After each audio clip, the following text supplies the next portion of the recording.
Boa noite. Boa noite. Então, iniciamos mais uma noite do Connect e da Semana de Iniciação Científica. Só um minutinho.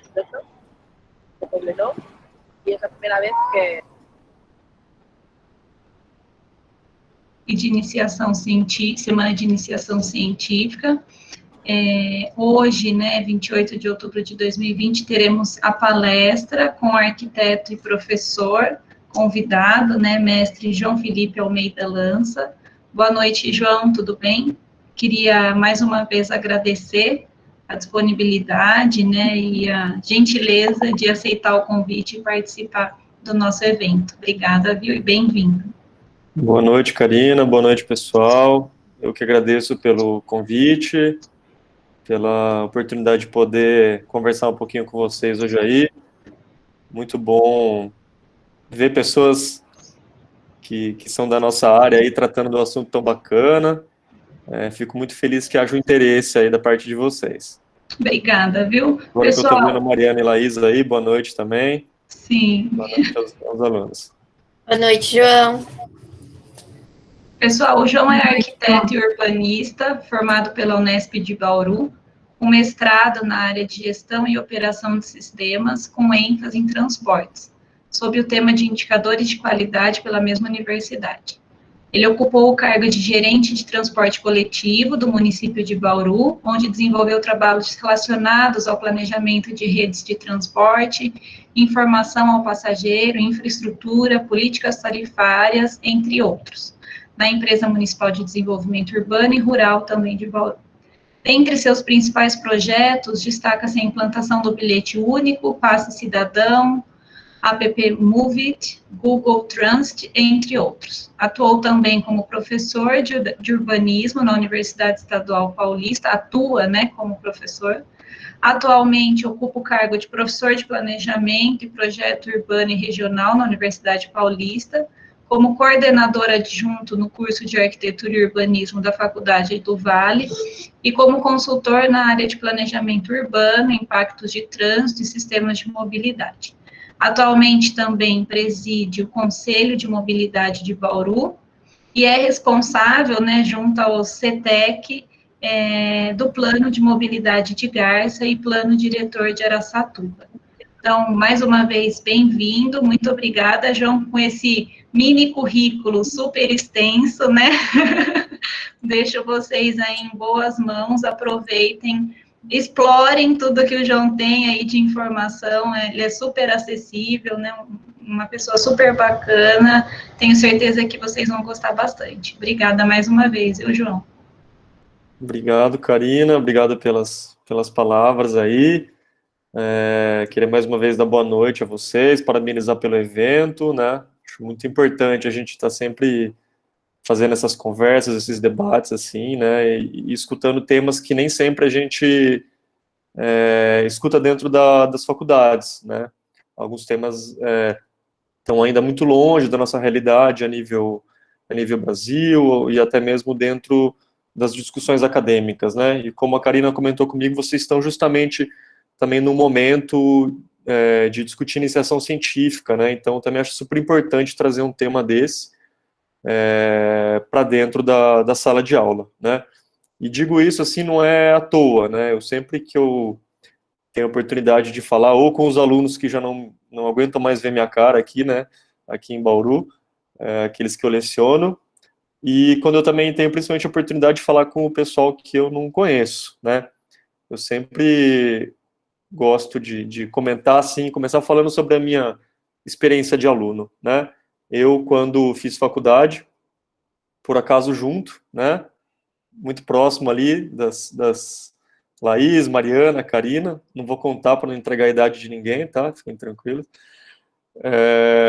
A gente, acho que vocês devem compartilhar do mesmo pensamento que eu, A gente entra na faculdade de arquitetura pensando em sair de lá arquiteto, e lá a gente descobre o que é ser urbanista, E hoje eu, depois de 5 anos de faculdade, eu me considero muito mais um urbanista do que um arquiteto, e foi nesse tema, justamente, da mobilidade, do transporte, da acessibilidade, que eu me descobri muito como urbanista e que eu passei a poder, além de ser muito realizado profissionalmente, também poder contribuir muito com a sociedade, né? Tanto no âmbito da pesquisa, né, quanto até no âmbito da política, de fato, de estar dentro dos órgãos públicos, de participar de prefeitura, de dar consultoria para as prefeituras, e a gente conseguir ver aí obras, né, que não só atende 2, 3 clientes, mas atendem 50 mil clientes, 70 mil clientes, né? Muito bom, é muito realizador a gente ver isso.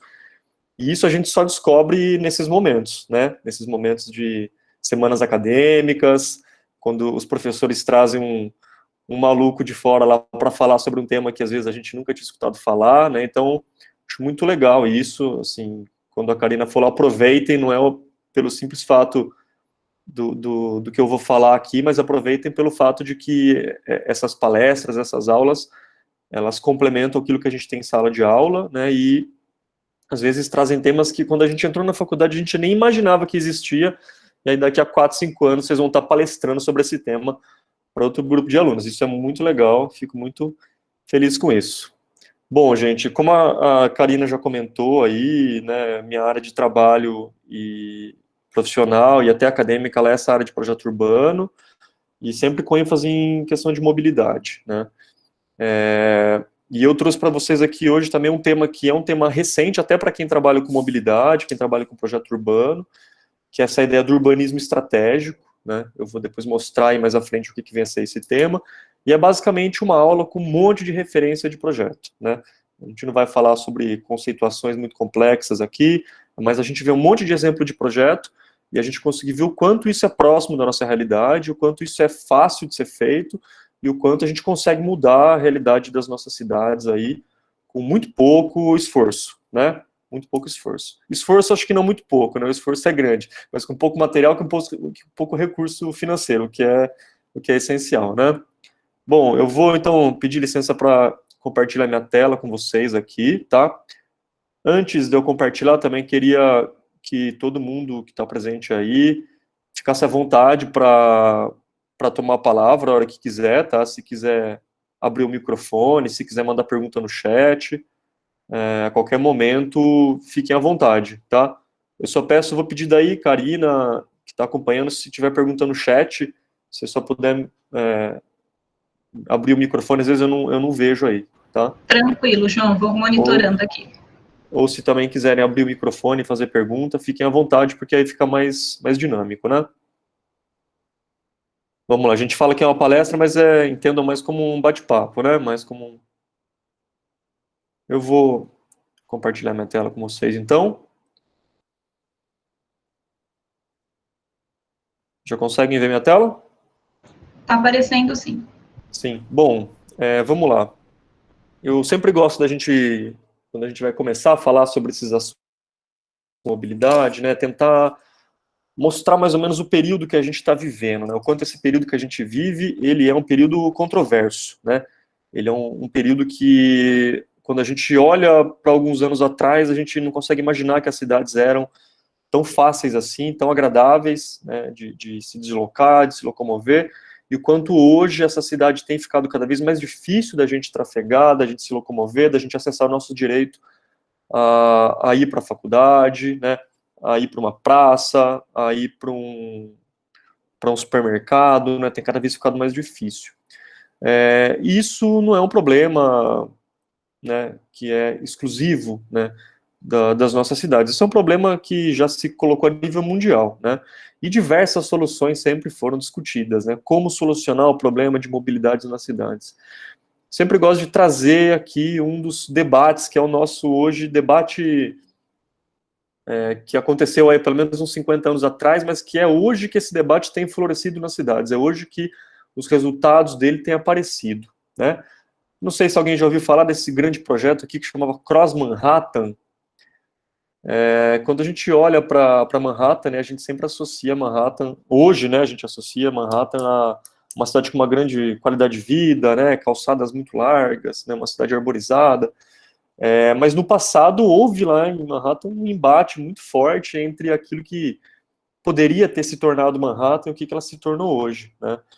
Esse projeto aqui, o Cross Manhattan, é um projeto que foi discutido lá por um cara que chamava Robert Moses. O Robert Moses, esse figura aqui, acho que poucas pessoas conhecem ele, mas essa figura que está desse lado aqui, acho que muitas pessoas conhecem, já ouviram falar, poucas já viram a cara dela, uma senhorinha muito simpática aí, mas que mudou muito, né, a forma com a qual se vê hoje a questão de mobilidade. Isso estamos falando de 40, 50 anos atrás, né? Alguém sabe quem é essa pessoa aqui? Não vale Karina, hein? Não vale Laís, não vale Mariana.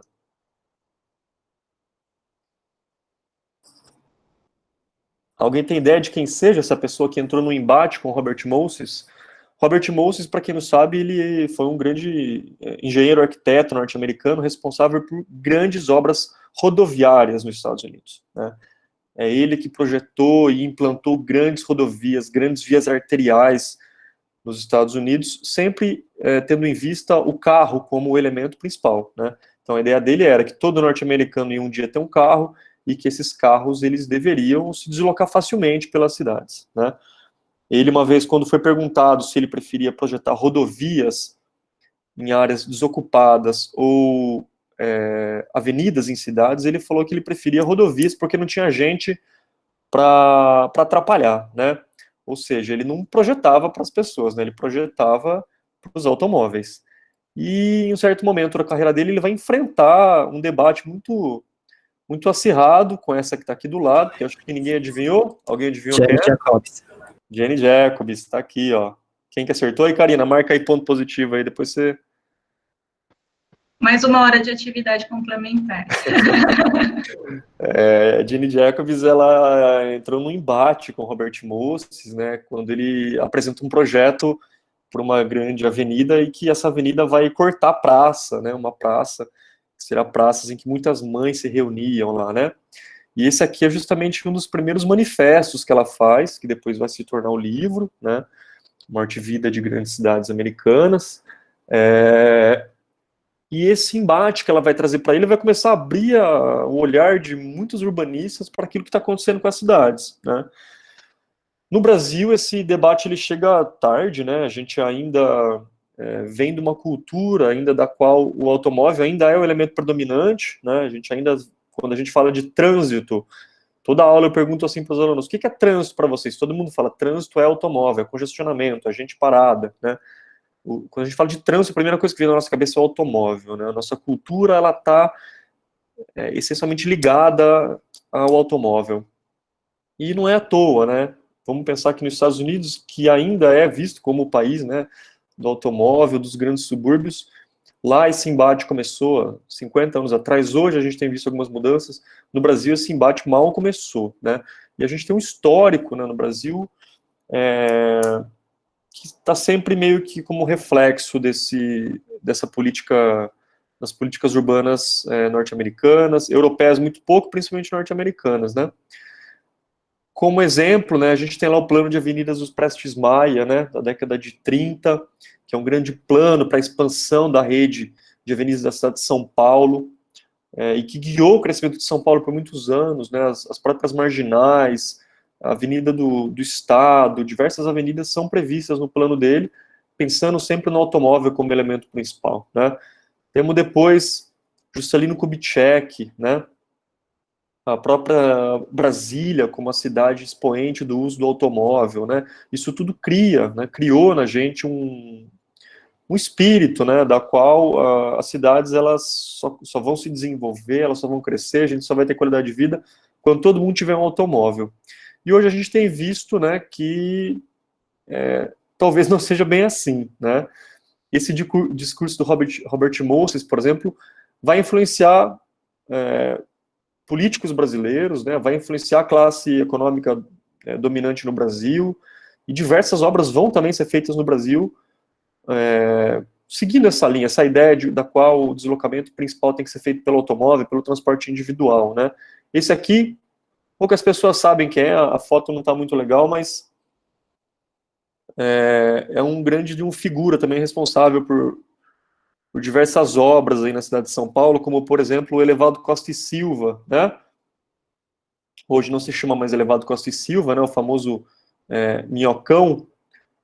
Esse aqui é o Paulo Maluf, né? Paulo Maluf lá também com grandes obras viárias, né, colocando o carro em primeiro lugar, né, grandes avenidas, grandes intervenções, que assim, se Jane Jacobs vivesse nessa realidade, ela provavelmente estaria fazendo embate aí com o Paulo Maluf, né?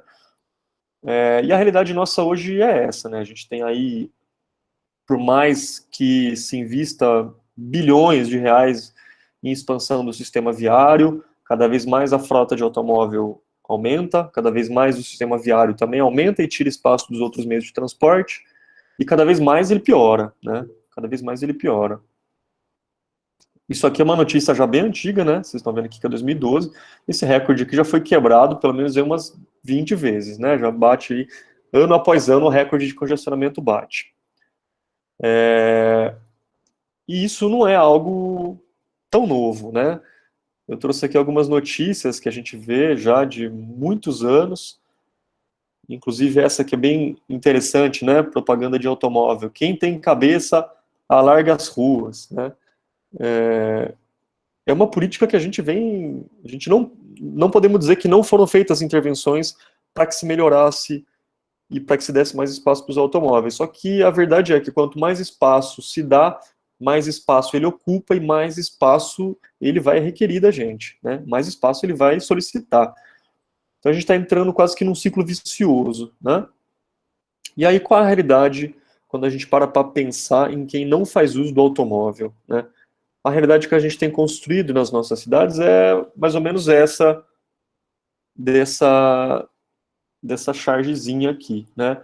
Hoje, quando a gente vai atravessar uma rua, né, quando a gente vai andar numa calçada, a gente literalmente se sente à beira do precipício, né? A gente está, a todo momento que você vai cruzar uma faixa de pedestre, você está tenso, você está olhando para todos os lados, né? Você está com medo. Quando você está numa calçada também, você está sempre com receio, né? O carro passando rápido do seu lado, o seu espaço é pequeno, né? Então essa charge ela ilustra muito bem a realidade hoje do pedestre, né? Que cada vez mais tem perdido espaço para os automóveis. Esse trabalho é um trabalho bem interessante, não sei se alguém já ouviu falar dele, que ele chama a arrogância do espaço, né? E ele nada mais é do que uma forma gráfica, né, visual, da gente enxergar o quanto de espaço das nossas cidades é destinado para cada meio de transporte, né? Então, cada cor que vocês conseguem ver aí, ele mostra o espaço de algum meio de transporte. Então, o azulzinho ele vai mostrar lá o espaço dos pedestres, né? O roxo vai mostrar o espaço das bicicletas, o amarelinho o espaço dos edifícios e o vermelho o espaço dos automóveis, né? E aí, quando a gente passa isso para uma visão gráfica, né, a gente consegue ver o quanto de espaço nosso hoje, das nossas cidades, ele é direcionado para o uso do automóvel, né? Então aqui a gente tem uma outra, depois quem tiver curiosidade anote o nome, né, Arrogância do Espaço, tem diversos outros trabalhos, eu trouxe só alguns aqui, para que vocês vejam justamente, assim, graficamente, né, quando a gente para pensar o quanto do nosso espaço ele é direcionado para o uso do automóvel e o quanto do nosso espaço ele é direcionado para o pedestre, né? Olha só, o azulzinho aqui, né? E aqui ele tem um outro espaço muito interessante que eles chamam de dead spaces, né? Ou espaços mortos, aqueles espaços que não são utilizados por ninguém. Espaço que sobra, né?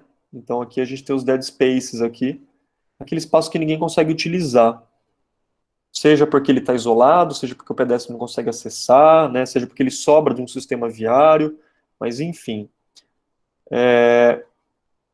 E, além disso, né, o pouco de calçada que a gente tem dentro dos espaços da cidade, o pouco que a gente tem de espaço direcionado para o pedestre, ele ainda tem uma qualidade muito baixa, né? A qualidade das nossas calçadas hoje no Brasil, acho que eu não preciso falar muito para vocês, né, mas vocês devem notar que as qualidades da calçada são ridiculamente baixas, né. Aqui a gente tem alguns dados da cidade de São Paulo, por exemplo, né, 41% das calçadas não tem o mínimo exigido por lei de 1,9 metros de largura. 73% não permite o distanciamento de 1 metro. 91% das calçadas não permitem um distanciamento de 2 metros, né? Então vejam só, isso assim, só a gente falar ainda do tamanho de calçada, né? Sem falar da qualidade do piso, de conforto de caminhada, né? Só o dimensionamento das nossas calçadas a gente já vê o quanto elas são ruins, né? Então, além do pedestre ter pouco espaço, esse pouco espaço que ele tem ainda tem uma qualidade muito baixa, né? E aí vocês vão falar, professor, mas nem é tanto pedestre assim, né? Nem é tanta gente assim que anda a pé, né? Como se alguém um dia pudesse não ser pedestre, né? Mas olha só, quando a gente olha aqui na divisão modal, né? O que é a divisão modal? É o quanto cada meio de transporte desloca proporcionalmente as pessoas nas cidades. Então aqui a gente tem algumas cidades, e aqui o gráfico de pizza mostrando a porcentagem de viagens que são feitas por cada meio de transporte. Então, quando a gente vê aqui individual motorizado, o que é o individual motorizado? O automóvel, né? O uso do automóvel. O coletivo, ônibus, trem, né? Aqui entra no coletivo. E o não motorizado, pedestre e ciclista, né? Hoje a gente também chama de meios ativos. Vocês podem encontrar em alguns lugares lá, ao invés de se dizer meio não motorizado, também se usa o termo meio ativo, que é aquele que usa a própria energia do corpo para se locomover, como o pedestre, como o ciclista, por exemplo. Vejam só, né, a proporção que o pedestre, o ciclista, ele se coloca aí em cada um das cidades, né? Em quase todas aí ele bate próximo a 1/3, né? Rio de Janeiro bate mais, né? São Paulo exatamente 1/3, né? Belo Horizonte também com quase 1/3. E o transporte individual respondendo lá também em alguns casos, ou próximo disso, né? Ou muito abaixo. Rio de Janeiro muito abaixo, 16%. Campinas já muito alto, 43%. Agora, quando a gente olha e fala assim, poxa, cada 3 pessoas, né, em São Paulo, uma anda de ônibus ou metrô, uma tem o carro próprio, usa o carro próprio, e uma usa, vai a pé ou vai de bicicleta. Se a gente pensar aqui em São Paulo. Agora, se a gente pensar no espaço que cada uma utiliza, né, o quanto cada uma dessas pessoas aqui usa de espaço. De longe, essa pessoa aqui é a pessoa que mais utiliza espaço, né? A pessoa que utiliza um automóvel é aquela que mais vai ocupar espaço da via. Seguida depois pelo transporte coletivo, né, que vai dividir o espaço entre várias outras pessoas, e lá no final o pedestre. Sempre gosto de dizer que o pedestre, ele é um invisível, né? É um invisível, porque ele usa muito pouco espaço, ele se desloca muito rapidamente, né? Ele quase que não custa nada para o município, né? Quase que não gera gasto ao se deslocar, e ele faz muito bem para toda a sociedade, né? Ele não emite poluente, ele não faz barulho, ele não ocupa espaço. Só que, né, mesmo ele representando 1/3, pelo menos, das viagens, ele fica com menos de 5% do espaço. O coletivo nem isso, né? Salvo as cidades que têm faixas de ônibus, têm locais exclusivos para ônibus circular, nem isso o coletivo tem, né? Então 95%, 97% do espaço é direcionado ainda a menos de 30% das pessoas. É como se a gente pegasse a sala de vocês, que tem 30 alunos, a gente colocasse 90% do espaço da sala para 10 alunos, e os outros 20 alunos usam o espaço que sobrar, né? Hoje é mais ou menos essa divisão do espaço que a gente faz na cidade, né? É como se a gente tivesse aí projetando uma casa, né? E a gente colocasse 90% do espaço construído da casa fosse a garagem, né? Seria a garagem. Então, é uma balança que não está muito bem equilibrada, né? E aí, quando a gente fala de qualidade das calçadas, o que a gente vê? Isso aqui, né? Vocês vão falar, isso aí é a minha cidade, professor, a minha cidade é igualzinho desse jeito. Alguém mora numa cidade que tenha calçadas desse tipo aqui? Claro. Que cidade que é? Sim. Que cidade vocês estão? Fala assim, Ó, aqui em Lins, aqui. Paris, Promissão, Getúlio. Não, Lina. Bom, vou falar para vocês que eu peguei essa foto da internet, né? Eu não tirei nas cidades aqui, né? Mas todo mundo se vê contemplado, né? Fala, nossa, isso é a minha cidade, do lado da minha casa tem uma calçada desse jeito, né? Pô, a calçada lá da minha rua é menor ainda, né? E ainda tem o poste, né? Tá coitada da calçada, além de não ter largura suficiente, ela ainda tem que acomodar a infraestrutura, né? Ainda tem que acomodar o poste para a iluminação pública, que está iluminando a rua, né? Poucas vezes está iluminando a calçada. Ela tem que acomodar a arborização urbana, ela tem que acomodar placa de trânsito, né? Para quem? Para a rua, o leito viário, né? E o pedestre, coitado, cada vez mais vai perdendo espaço, né? Olha lá. Então, essa aqui também é da internet, tá? Ninguém precisa ficar preocupado aqui, não é da nossa região aqui, a não ser que na internet aparecer alguma aí. Então, isso aí é a nossa realidade, né? Além de também dividir espaço com os próprios automóveis, né? Quando eles estão estacionados lá, resolvem ainda ocupar o pouco de espaço que sobra para o pedestre, né? Isso aqui é muito comum, né? Isso aqui tu fala, ih, aqui na minha cidade é desse jeito, é igualzinho, né? Tem uma loja lá, todo mundo para em cima da calçada, né? Essa aqui ainda é o recuo e a traseira ocupa o passeio. Essa daqui já não, essa daqui já estacionaram para já ocupar tudo, né? Pelo menos ainda deixaram o piso podotátil livre ainda, né? Olha que pessoa de bom coração, né? Exercendo algo que aqui no Brasil a gente ainda tem muito essa mania, né? De achar que existe um direito que não está escrito em lugar nenhum. Alguém já leu em algum lugar que todo cidadão tem o direito ao estacionamento? Alguém já viu isso? Eu sempre pergunto, porque se alguém um dia achou, fala, me mande, porque eu não conheço, eu nunca ouvi falar em nenhum lugar que existe o direito ao estacionamento, né? As pessoas se sentem hoje, quem tem um automóvel, se sente no direito de estacionar onde ela bem entender, né? E se prejudicar as outras pessoas, o direito dela ao estacionamento está acima do direito das outras pessoas, né? Então é isso aí que a gente vê. Carro que estaciona em calçada, né? Calçada que já é pequena, calçada que já não tem qualidade, ainda perde espaço para os automóveis, né? E aí, o que diz a nossa Política Nacional de Mobilidade? Para quem não sabe, né, o Brasil, desde 2012, ele tem uma lei federal, a 12.587, também chamada de Política Nacional de Mobilidade, que estabelece, dali para frente, as diretrizes dentro do planejamento urbano, dentro do planejamento dos sistemas de mobilidade. Alguém já viu essa pirâmide aqui? A gente chama da pirâmide invertida da mobilidade. Essa pirâmide invertida aí da mobilidade, ela traz por ordem de prioridade a quem deve se direcionar as políticas públicas, o planejamento urbano, né, as políticas de mobilidade. Os últimos a serem considerados nessas políticas de mobilidade são esses aqui. Quem está aqui na parte baixa da pirâmide. Os primeiros são os que estão aqui. Essa pirâmide trata, por ordem de prioridade, né, quem deve ser o topo dessa pirâmide. Primeiro, o pedestre, né?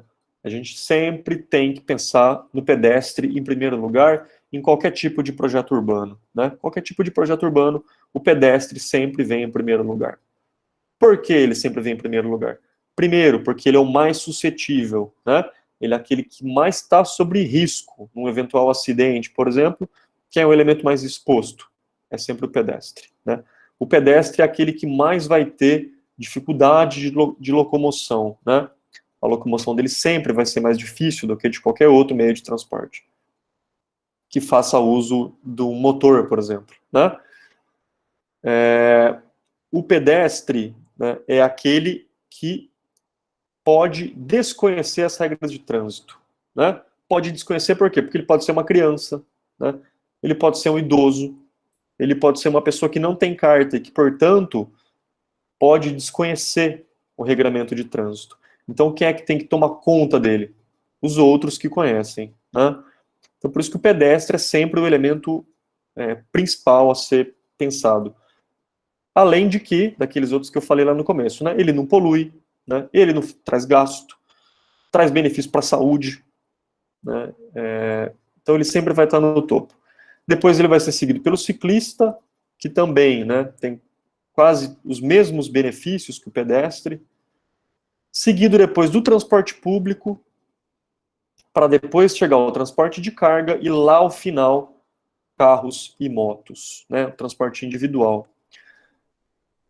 Isso daqui, gente, não é algo, né, pô, o professor gosta muito de caminhar, pelo jeito, né, o professor gosta muito de bicicleta, por isso que ele está falando isso, né, não sou eu que estou inventando, né, gostaria muito de ter inventado isso, né, mas isso aí está lá na nossa lei, na nossa Política Nacional de Mobilidade, é explicitamente colocado lá de que as políticas públicas têm que ser voltadas para o pedestre.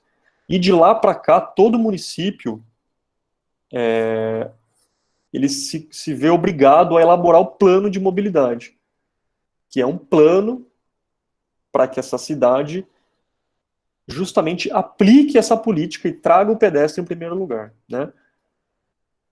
Só que quando a gente olha para a realidade, ainda não é bem isso que acontece, né? A gente ainda vê quem está aqui embaixo sendo priorizado dentro das políticas públicas, né?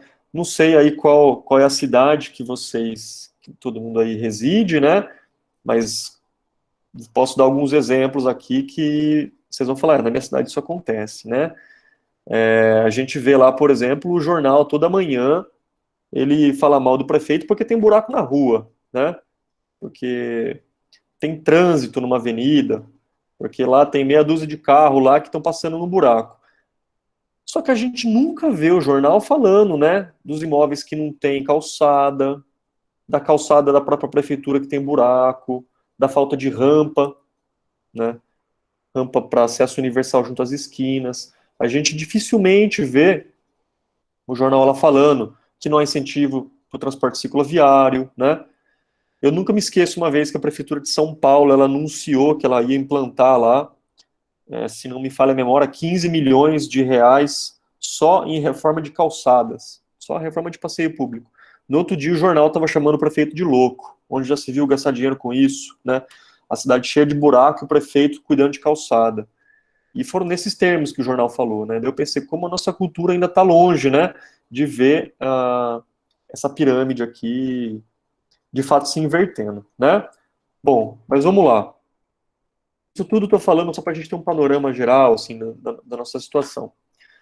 Ou seja, né, o pedestre ele já tem pouco espaço, né, o espaço já é pequeno, e o pouco espaço que ele tem não tem muita qualidade.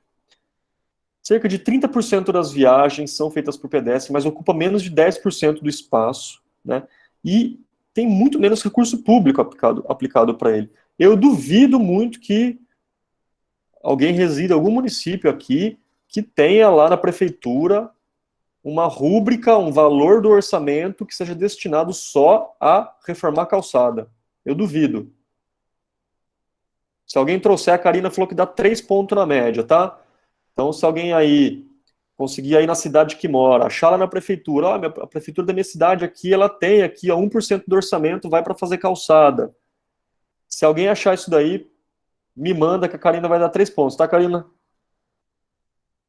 Combinado, João. Até 4. 4, Falem porque, assim, é muito difícil a gente ver, né? Então tem dinheiro para asfalto, tem dinheiro para um monte de coisa, mas para calçada é muito difícil.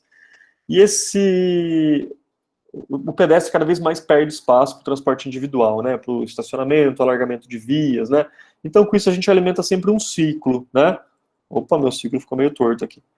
A gente alimenta sempre um ciclo, né? Qual é o ciclo? O pedestre, cada vez mais ele perde qualidade, né? Então, quanto mais o pedestre perde qualidade, mais o pedestre quer deixar de ser pedestre. Quando o pedestre deixa de ser pedestre, o que ele faz? Compra um carro, compra uma moto, que vai justamente ocupar mais espaço e vai tirar mais espaço do outro pedestre, né? Então, é um ciclo que a gente está entrando, assim, cada vez mais é difícil caminhar, cada vez mais é difícil. Então, eu compro um carro para facilitar a minha vida. Quando eu compro um carro, eu vou precisar de estacionamento, né? A prefeitura vai precisar aumentar as vias, vai precisar gastar mais dinheiro com asfalto, com semáforo, com operação de trânsito, e cada vez mais o pedestre fica de lado, né? E aí vocês vão pensar, meu Deus, né? Que situação é essa, né? Aonde que a gente vai parar? Será que pode piorar essa situação? Vocês acham? Será que essa situação piora ainda? Piora, né? O que mais que pode piorar nessa situação? O que a gente viveu aí, estamos vivendo ainda esse ano para piorar a situação do pedestre, né? Isso aqui, logicamente, é uma brincadeira com essa situação, né? Sem, logicamente, pensar em todos os efeitos negativos que isso trouxe para a sociedade, a saúde pública, né? A quem está diretamente envolvido com a quarentena, mas trazendo aqui para uma questão do espaço, né? O quanto que a quarentena afetou os espaços públicos, os espaços da calçada. Se nós já tínhamos um espaço que era restrito, que era ruim, que era de baixa qualidade, né? E a gente passou a precisar de mais espaço pelo simples fato de que a gente precisa ter hoje distanciamento social entre as pessoas, distanciamento físico, né? Para você poder ir para o mercado, para você poder esperar um ônibus, né? Para você poder caminhar numa calçada, a gente começou a precisar de mais espaço. Agora, o que a gente viu foram poucas ainda iniciativas para conseguir melhorar isso, né? Como trazer mais espaço de volta para o pedestre nas nossas cidades, né? Como que a gente faz isso? Eu trouxe aqui alguns exemplos, né, para a gente começar a ver alguns exemplos de projeto, de como algumas cidades têm tratado, né, a questão da própria pandemia, né, de trazer mais espaço de volta para o pedestre, não deixar com que esse pedestre, que um dos efeitos principais, né, da quarentena, qual foi?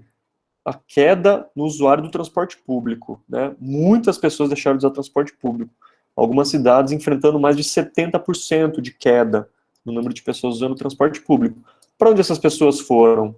Ou elas voltaram a caminhar, né, a fazer o transporte todo a pé, ou elas foram para a bicicleta, que aí ainda é muito restrito a um público, né, em geral, um público mais masculino, né, numa idade mais ativa, que acaba ainda restringindo o acesso de muitas pessoas ao direito ao transporte, né? Ou se as pessoas compraram um carro ou uma moto. Então, naturalmente, elas vão requisitar mais espaço viário, né? E aí mais espaço de pedestre vai ser perdido. Então, como que a gente consegue encontrar espaço para esse pedestre? Como que a gente consegue melhorar o espaço dele, né? Eu sempre gosto de mostrar esse trabalho, é um trabalho que chama Desenhando com a Neve, que faz muita gente abrir os nossos olhos a espaços, que são aqueles espaços que eu mostrei lá no começo, que a gente chama de dead spaces, espaços mortos, espaços de ninguém, espaços que podiam ser utilizados pelo pedestre, mas não são. São hoje destinados ao automóvel, mas nem o automóvel faz uso desses espaços, né? E esse Desenhando com a Neve é interessante porque ele é justamente isso. É um interessado lá que começou a observar isso, que quando nevava na cidade dele, depois que a neve passava, ele via aonde de fato os carros andavam. E ele via também espaços que a neve permanecia. E esses espaços que a neve permanecia, justamente esse desenho verde que ele fazia aqui, que ele fez aqui, que ele começou a observar que são espaços mortos, são espaços que ninguém usa. O pedestre não passa por aqui, né? Ou se passa, passa rapidamente, porque é um espaço de rua. Os carros não usam esse espaço, não pode estacionar na esquina, não tem cruzamento aqui. E aí, nesse trabalho, ele começa a imaginar esses espaços mortos aqui virando espaços para o pedestre, né? Então, virando área com banco, né? Virando espaço com arborização, né? Virando espaço de playground. É um espaço que, se isso acontecer, só vai trazer benefício, né? Vai aumentar o espaço do pedestre, sem necessariamente ainda retirar espaço do automóvel. Não que isso seja de fato ruim, né? Mas ainda não há um embate nesse sentido. E aí ele mostra uma série de situações dessa, né? Então, junto às esquinas, por exemplo, a quantidade de esquinas que não há conversão de veículo, que não há circulação de veículo, né? Mas elas são lá hoje rua, né? São lá leito viário. O pedestre não usa e o automóvel também não usa. Essa daqui, né? Essa daqui todo mundo que faz arquitetura olha e fala, nossa, é uma pracinha, né? Na hora, a gente bate o olho e fala, isso aqui é uma pracinha. E de cara a gente vê que é uma pracinha, né? Então a gente já consegue imaginar isso daqui como um espaço né, com banco, né, um espaço com mesa, com guarda-sol, um espaço que você possa ter vida pública aqui. Que vontade de pôr um mobiliário aí. Você viu? Não, eu também. Eu já fico com um lapisinho no PowerPoint aqui, cada vez que eu mostro esse slide para os alunos, eu penso numa pracinha diferente já, né? Aqui alguns outros, né? Olha só. Então, a calçada, onde está aqui, né? E olha só lá, até onde ela poderia ir e que não ia prejudicar a circulação, né? Isso aí ia facilitar a vida do pedestre. Eu sempre falo para os alunos assim, tentem ver assim, onde vocês moram, na rua que vocês moram, né? Lógico que a gente não tem neve aqui, né? Mas a gente tem algumas árvores, né? Que quando perdem as folhas ou as flores, e isso fica no solo por muito tempo, assim, a gente observa alguns lugares que fica lá um bom tempo lá, por quê? Porque não tem circulação, pedestre não passa ali, carro não passa ali. Depois de um tempo a gente começa a observar isso em planta, né? Você consegue pegar o desenho assim, de uma rua e observar os espaços que o automóvel não vai usar e que você poderia retomar ele para o pedestre. Bom, só que, né, a gente desenhar aqui, assim, pensar nessa pracinha, né, ainda está muito longe disso aqui se concretizar como uma praça, disso aqui se concretizar como uma via que foi redesenhada, né, como uma via que foi reprojetada. Daí vem essa ideia do que a gente chama hoje de urbanismo estratégico, ou também chamado de urbanismo tático, né? O que é essa ideia do urbanismo estratégico ou urbanismo tático? De uma forma muito simples, são projetos de pequena escala, né, que vão servir a um propósito maior. Qual é o nosso propósito maior, né? Aumentar o espaço do pedestre, né, aumentar o espaço dele, melhorar a qualidade do espaço desse pedestre, né? Então dar mais qualidade para ele. Melhorar a segurança viária. Trazer mais gente para a rua. Melhorar o comércio, né? Podemos ficar até amanhã aqui pensando em propósitos maiores para essa questão do urbanismo tático. E o urbanismo tático, ele traz consigo essa ideia de ser estratégico ou tático justamente porque ele pensa na forma com a qual esse projeto vai ser implementado. Ele tenta trazer muito próximo a uma realidade da gestão, né? Uma coisa é a gente fazer um projeto, eu pensar numa praça na frente da minha casa, né? Eu pensar em melhorar a rua da minha casa. Outra coisa é eu pensar em como fazer isso, né? E o urbanismo tático justamente faz isso. É um processo de produção desses projetos e que traz consigo um processo de implantação e de gestão desse espaço. Como que se costuma dar essa ideia do urbanismo tático, né? Então, primeiro é o levantamento do contexto e das necessidades. Então, qual é o contexto que a gente está vivendo? Necessidade de aumento dos espaços de circulação de pedestre, necessidade do aumento da segurança viária, restrição do uso do automóvel, e por aí vai. Feito, né, essa elaboração de contexto e esse programa de necessidades, isso vai para uma demonstração e um projeto piloto, né? Daqui vem essa ideia dele ser urbanismo estratégico, dele ser temporário. Ele é temporário. São intervenções temporárias. Isso aqui é um T, tá? São intervenções temporárias. Você desenha esse projeto e você implanta ele de forma temporária, com objetos e com elementos de baixo custo, né, de fácil manutenção e, eventualmente, até de fácil retirada. Então, o que esse urbanismo tático e estratégico faz é justamente isso. É implantar isso e, o mais importante, medir essa intervenção. Pesquisar essa intervenção. Acompanhar essa intervenção. E assumir que, se ela não for bem vista, né, se ela gerar algum tipo de prejuízo, ela pode voltar atrás e ser revertida. Por isso vem a ideia aqui de um projeto piloto, né, para que depois ela se torne definitiva, né. Então, de uma forma muito simples, o urbanismo estratégico, ele se dá dessa forma. Ele implanta essa ideia da mudança, mas de forma temporária, provisória, e acompanha através de pesquisa como que vai se dar a ocupação, o uso, né, e como que as pessoas vão utilizar esse espaço depois da alteração.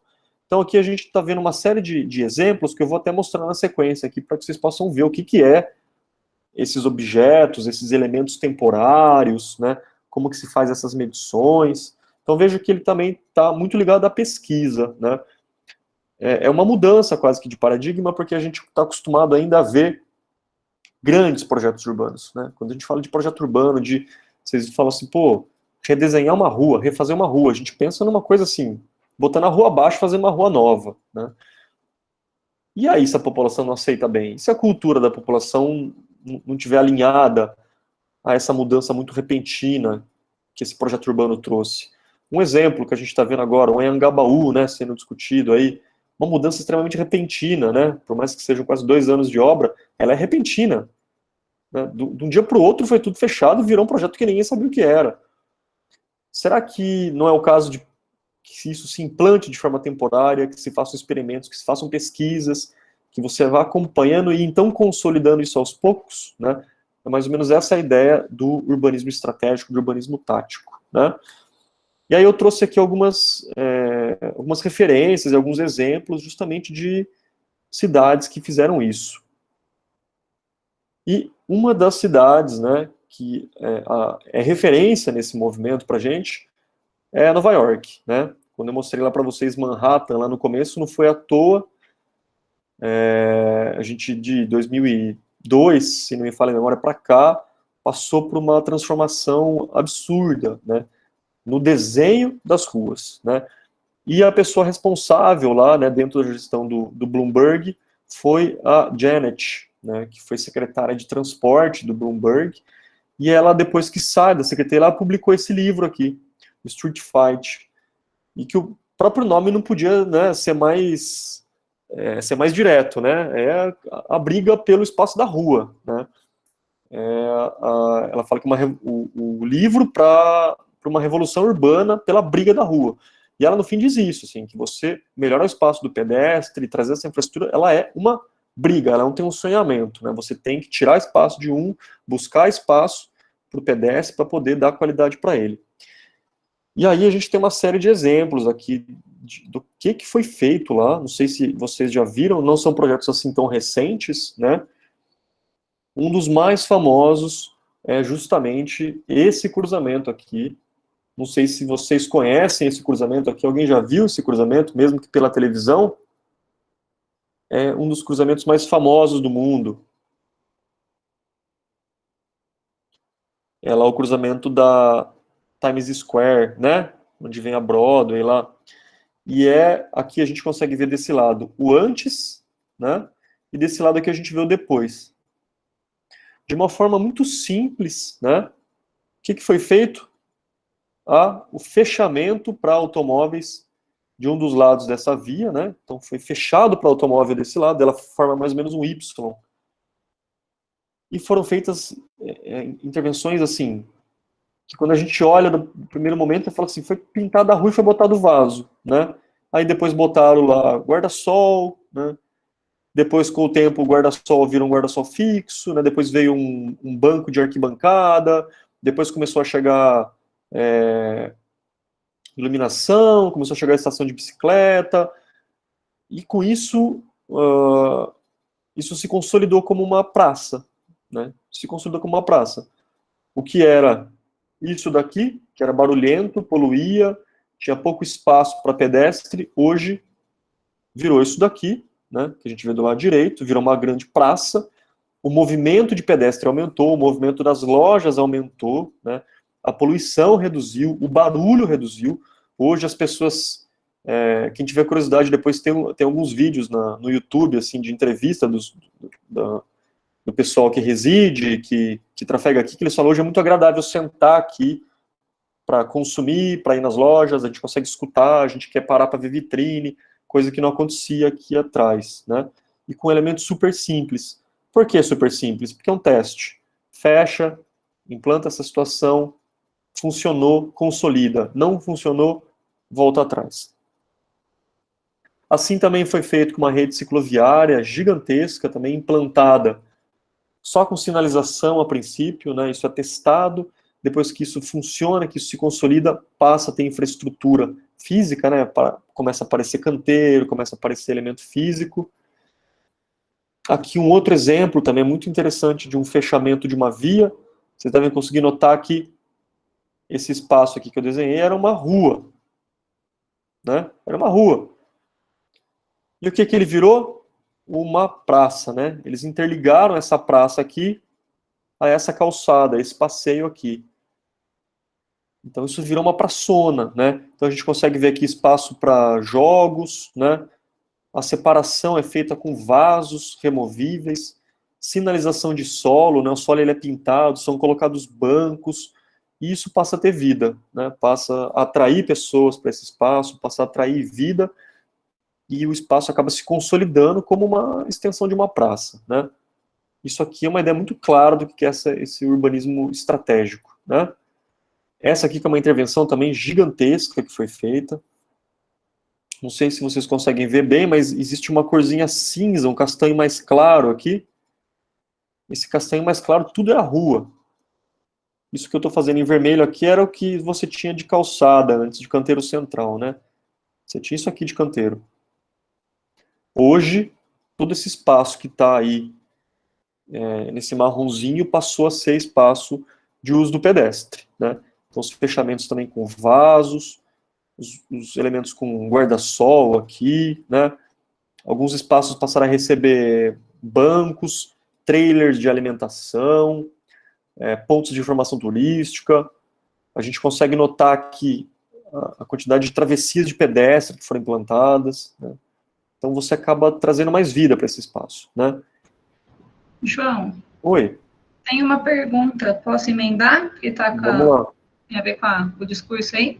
O Pode falar. Jonathan perguntando, no início, com o fechamento da rua, não houve retaliação dos usuários de automóvel? Acho que essa pergunta é sempre bem questionada, assim, levantada. Bem colocado, Jonathan. Eu vou voltar num slide aqui que talvez responda, ó. Vou voltar nesse slide aqui. Eu volto a falar, é uma briga, né? É uma briga. O próprio nome do livro dela, ela diz, é uma briga. No início, né, há sempre uma briga. Um exemplo muito legal disso, todo mundo já deve ter escutado falar do Henrique Peñalosa, né? Já ouviram falar do Peñalosa? Que implantou o BRT lá em Bogotá, fez uma série de alterações também, aumentando ciclovias, aumentando calçadas, né? O Peñalosa, se alguém tiver curiosidade depois de ver lá, o gráfico de aprovação dele, ele é super bem aprovado, assim, né? Quando ele começa a implantar, né, restrição de estacionamento, proibir, colocar ciclovia, né?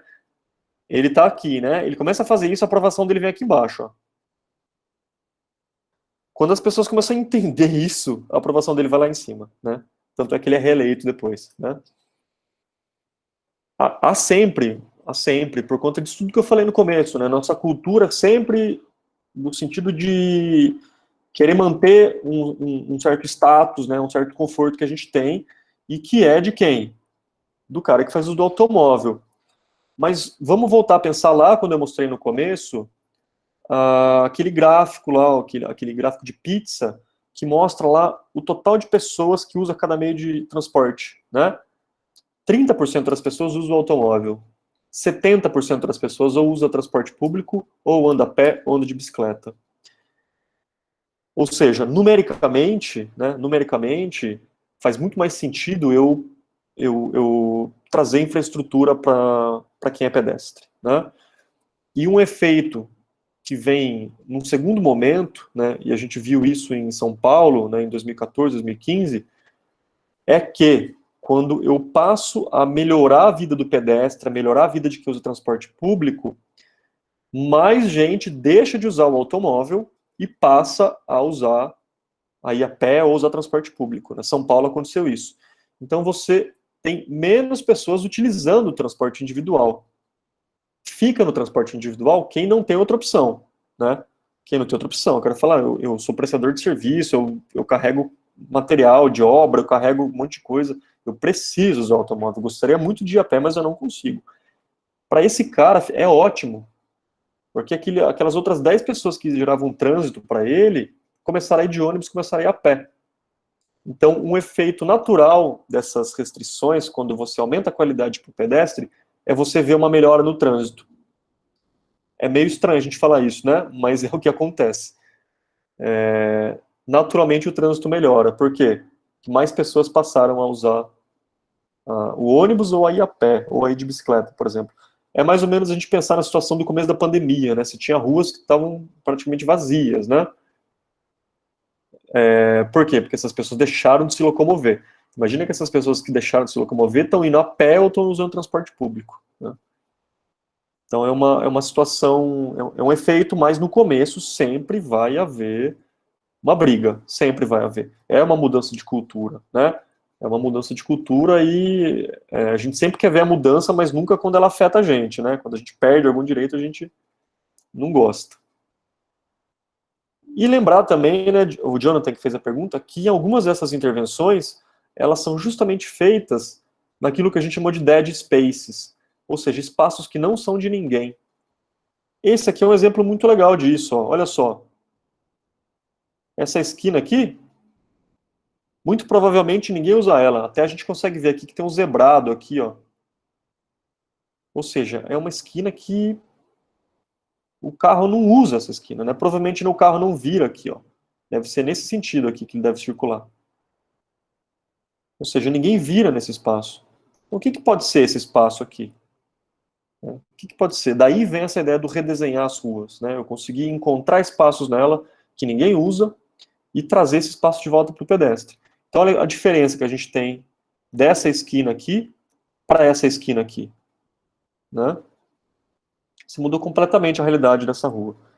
A travessia é curta, para uma pessoa idosa, isso aqui é muito mais seguro, né? Ela se sente muito mais segura para atravessar isso aqui curtinho do que fazer uma travessia longa.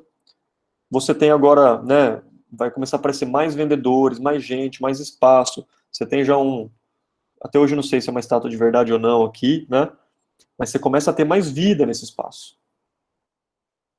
Essa outra aqui também, que é um exemplo bem legal, também do que a gente tem aqui como um estacionamento, até o aspecto, né, de segurança parece que muda, né? Aqui a gente se sente meio receoso, parece, de caminhar, parece um espaço não muito seguro, e aí quando você vem para cá, você tem uma praça, né? Então imagina você que tem um comércio, por exemplo, um restaurante nesse espaço, um barzinho, uma padaria, né? A diferença, você tem um espaço que a pessoa vai parar de carro aqui, uma ou outra, quando está indo para casa, vai entrar, vai comprar e vai embora, da pessoa que vai sentar aqui, vai consumir, vai passar a noite, vai sair para jantar, vai trazer os amigos.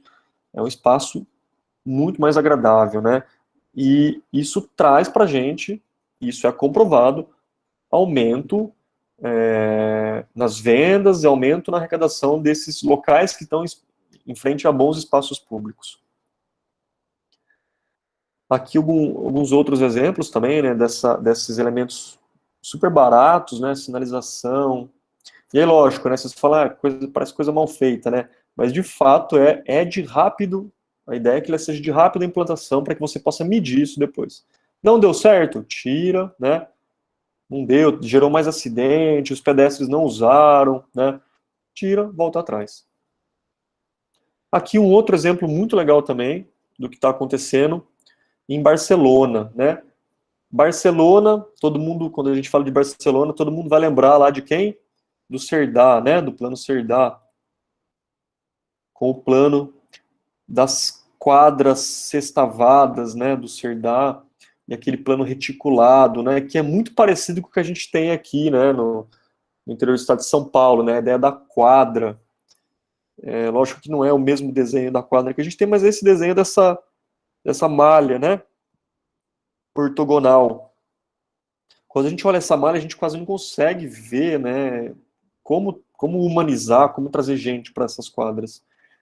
E aí Barcelona, né, desde 2013, né, dentro do plano de mobilidade deles, eles começaram a mudar a ideia do uso dessas ruas, né, através dessa ideia que eles chamam de supermanzanas, ou também chamada de superilhas, que nada mais é do que a ideia de uma superquadra. É uma superquadra. Eles também chamam de superquadras, que nada tem a ver com a superquadra de Brasília, né? Mas ela é uma superquadra. Então eles passaram a permitir o tráfego, aquele tráfego de passagem, né? Aquele tráfego que você só passa para ir para outra região da cidade, não é o tráfego de quem mora nessa região, ele só está permitido em algumas ruas. E essas ruas que a gente está vendo aqui de verde, são ruas em que só pode ter acesso local, só pode acessar morador, só pode acessar transporte para entregas, ou ciclista e pedestre, né? Então é mais ou menos isso aqui que a gente vê, né? Hoje eles têm esse modelo aqui. Em todo cruzamento, né, você tem conflito entre carro, entre ônibus e entre automóvel. Todo cruzamento é um ponto de conflito. Todo cruzamento é um ponto em potencial inseguro para o pedestre. Com o modelo das superquadras, né, das superilhas, eles estão fazendo com que determinados cruzamentos aqui, eles passem a ser de uso exclusivo do pedestre. Ou do pedestre ou do automóvel para acesso local. O cara que vai entrar aqui para acessar a casa dele. Mas ninguém vai cruzar mais de uma ponta a outra aqui. Se esse cara precisar cruzar de uma ponta a outra, ele vai usar essa via aqui de baixo. Ele não vai usar das superquadras. E é um modelo bem interessante, né? E aí como que eles têm trabalhado esse modelo? Você não pode mais fazer cruzamento nessas ruas, você só pode virar, né? Então só vai entrar aqui quem for morador. E esses cruzamentos, que até então, né, você tinha carro de todos os lados, passaram a ter carro só nas laterais, e os espaços do miolo aqui, né, desses cruzamentos do Cerdá, eles passaram a ser espaços públicos, né? Então aqui uma das entradas, por exemplo, que a gente vê lá dessas superilhas, né, das supermanzanas, então daqui para frente só entra quem é morador. Olha só, daqui para frente só morador. E isso começou a fazer com que esses espaços internos aqui fossem ocupados e também o cruzamento. E como que eles estão sendo ocupados? Dessa forma. Com bancos, né, vasos, elementos temporários, né, e muitas atividades, né? Eles trazem atividades para esses espaços. Olha só, isso aqui era um cruzamento. Era um cruzamento. E que hoje está se consolidando como uma praça. Outro espaço que também era um cruzamento, e também está virando praça. E essas ruas internas lá hoje têm virado grandes calçadões, né? Depois que a gente tiver curiosidade, eu até separei aqui, tem um videozinho aqui que explica muito bem, eu vou compartilhar com vocês no chat aqui na aula.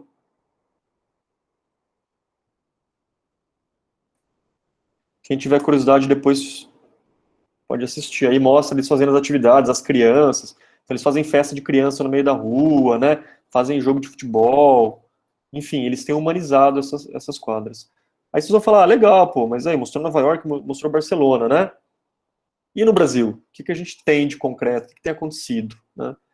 Aí eu trouxe aqui um material, esse material aqui, eu faço parte de um grupo de professores no Brasil que chama Professores por Ruas Completas, né? Essa ideia das ruas completas também está muito alinhada a essa ideia do urbanismo estratégico.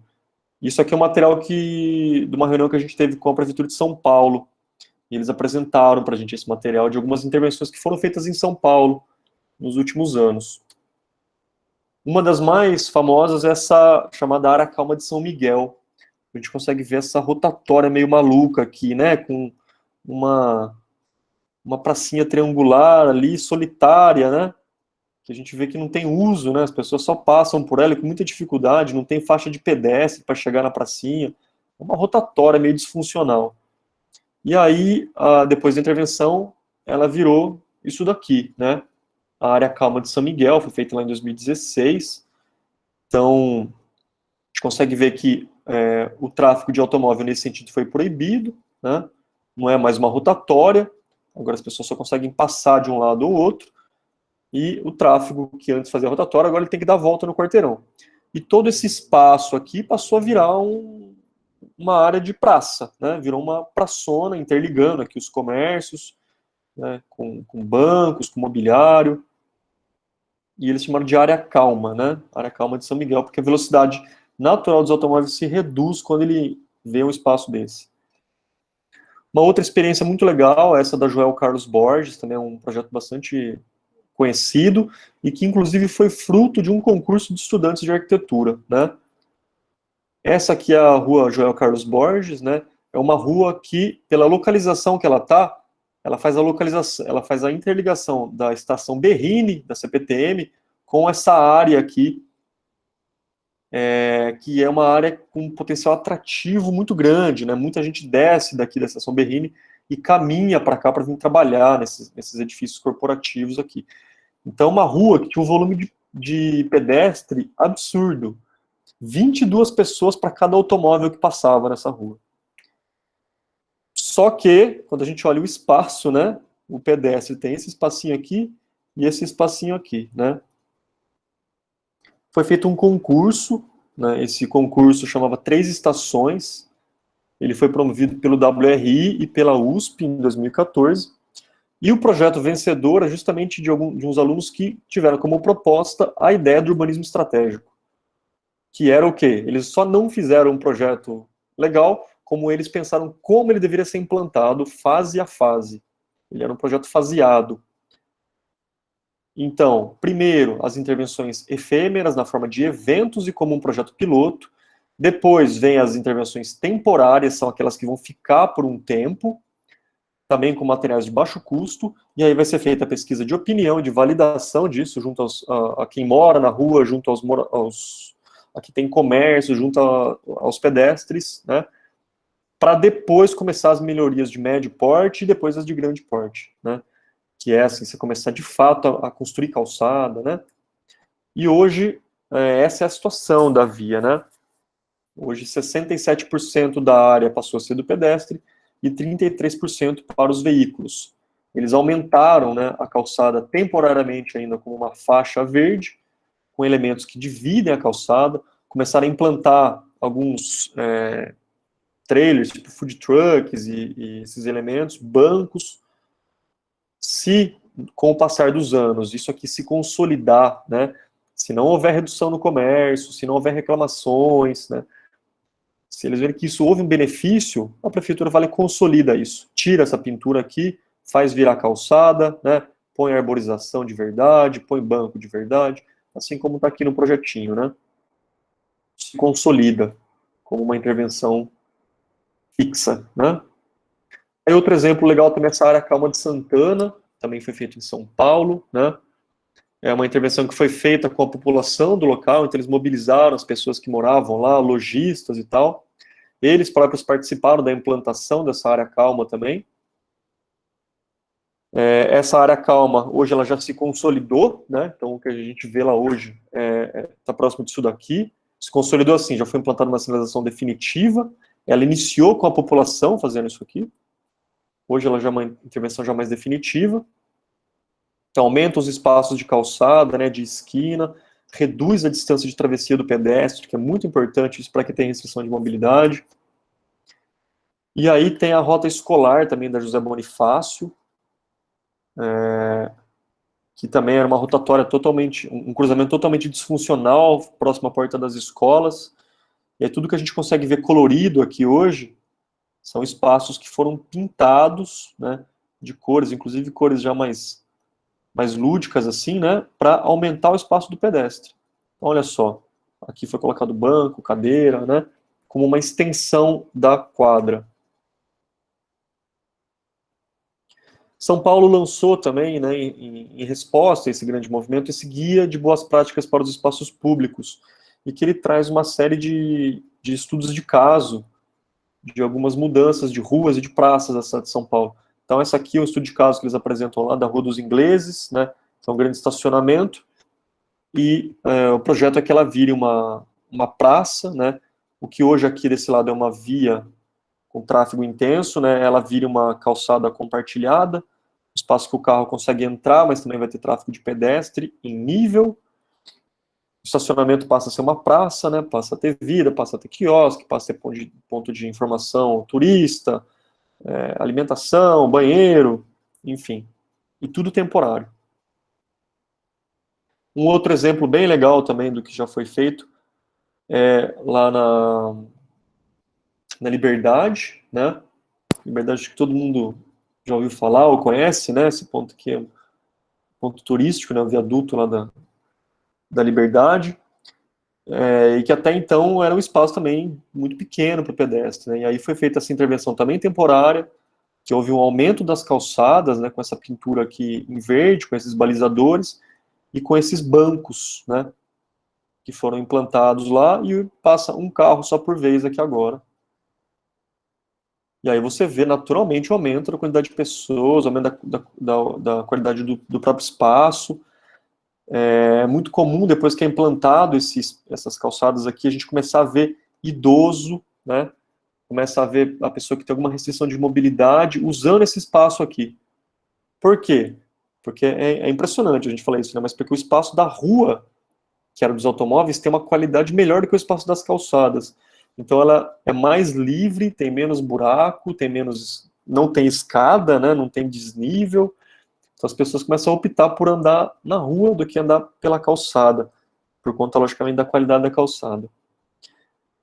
Aqui uma outra intervenção também que foi feita, não vou me lembrar o nome dessa praça, mas, né, é interessante que esse aqui é o lado oposto da praça, né?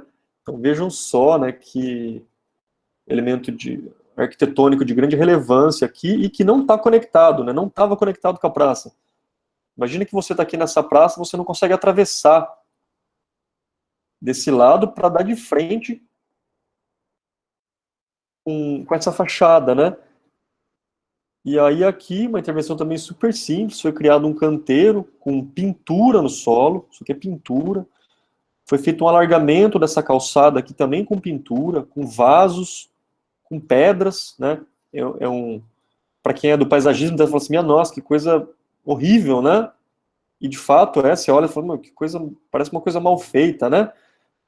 Mas é justamente essa a ideia, é ser rápido, é ser de implantação rápida, para que isso com o tempo passe a se consolidar, né? Então, num primeiro momento é você ir lá e marcar o seu espaço, marcar o seu território, para depois ele vir se consolidando. A própria praça foi também reformada, né, recebeu um deck com algumas atividades, foi implantada uma ciclovia que também, onde era a área de estacionamento, e hoje você tem quase que uma impressão como se fosse um calçadão, né, como se fosse uma calçada que sempre existiu, interligando essa praça a essa fachada aqui, né. Você olha e fala, como é que isso pode algum dia não acontecer, né? Uma outra intervenção temporária muito legal também, essa aqui já chama muito mais atenção, é essa do Dragão do Mar, em Fortaleza, né? O Dragão do Mar é um centro cultural que eles têm lá, bastante grande, mas que, por mais que fosse um centro cultural muito grande, o entorno dele é um entorno ainda muito precário, uma área ainda de muito difícil acesso, né?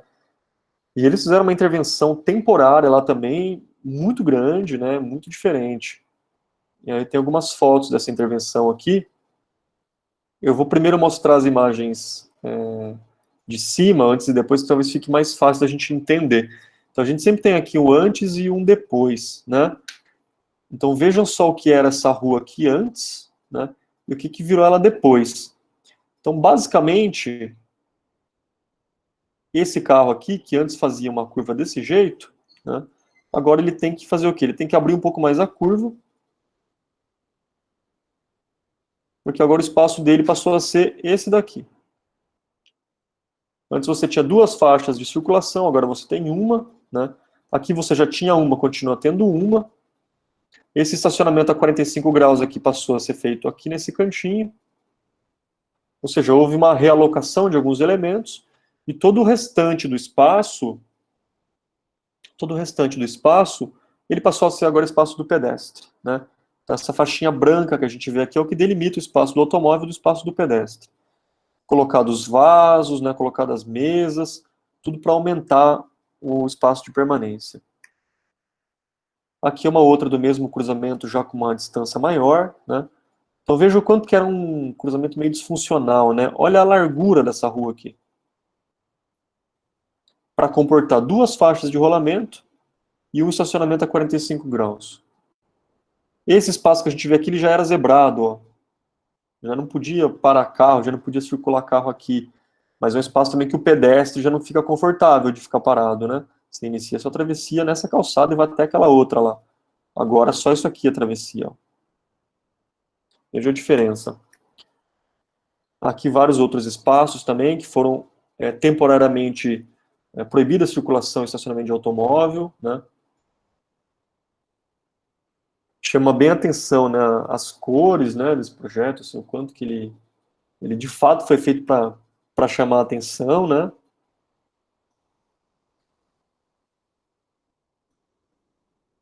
Aqui, né, a gente vê aquela mesma rua lá com o estacionamento a 45 lá antes e depois, né? A gente olha e fala, não é a mesma rua, né? Não parece ser a mesma rua.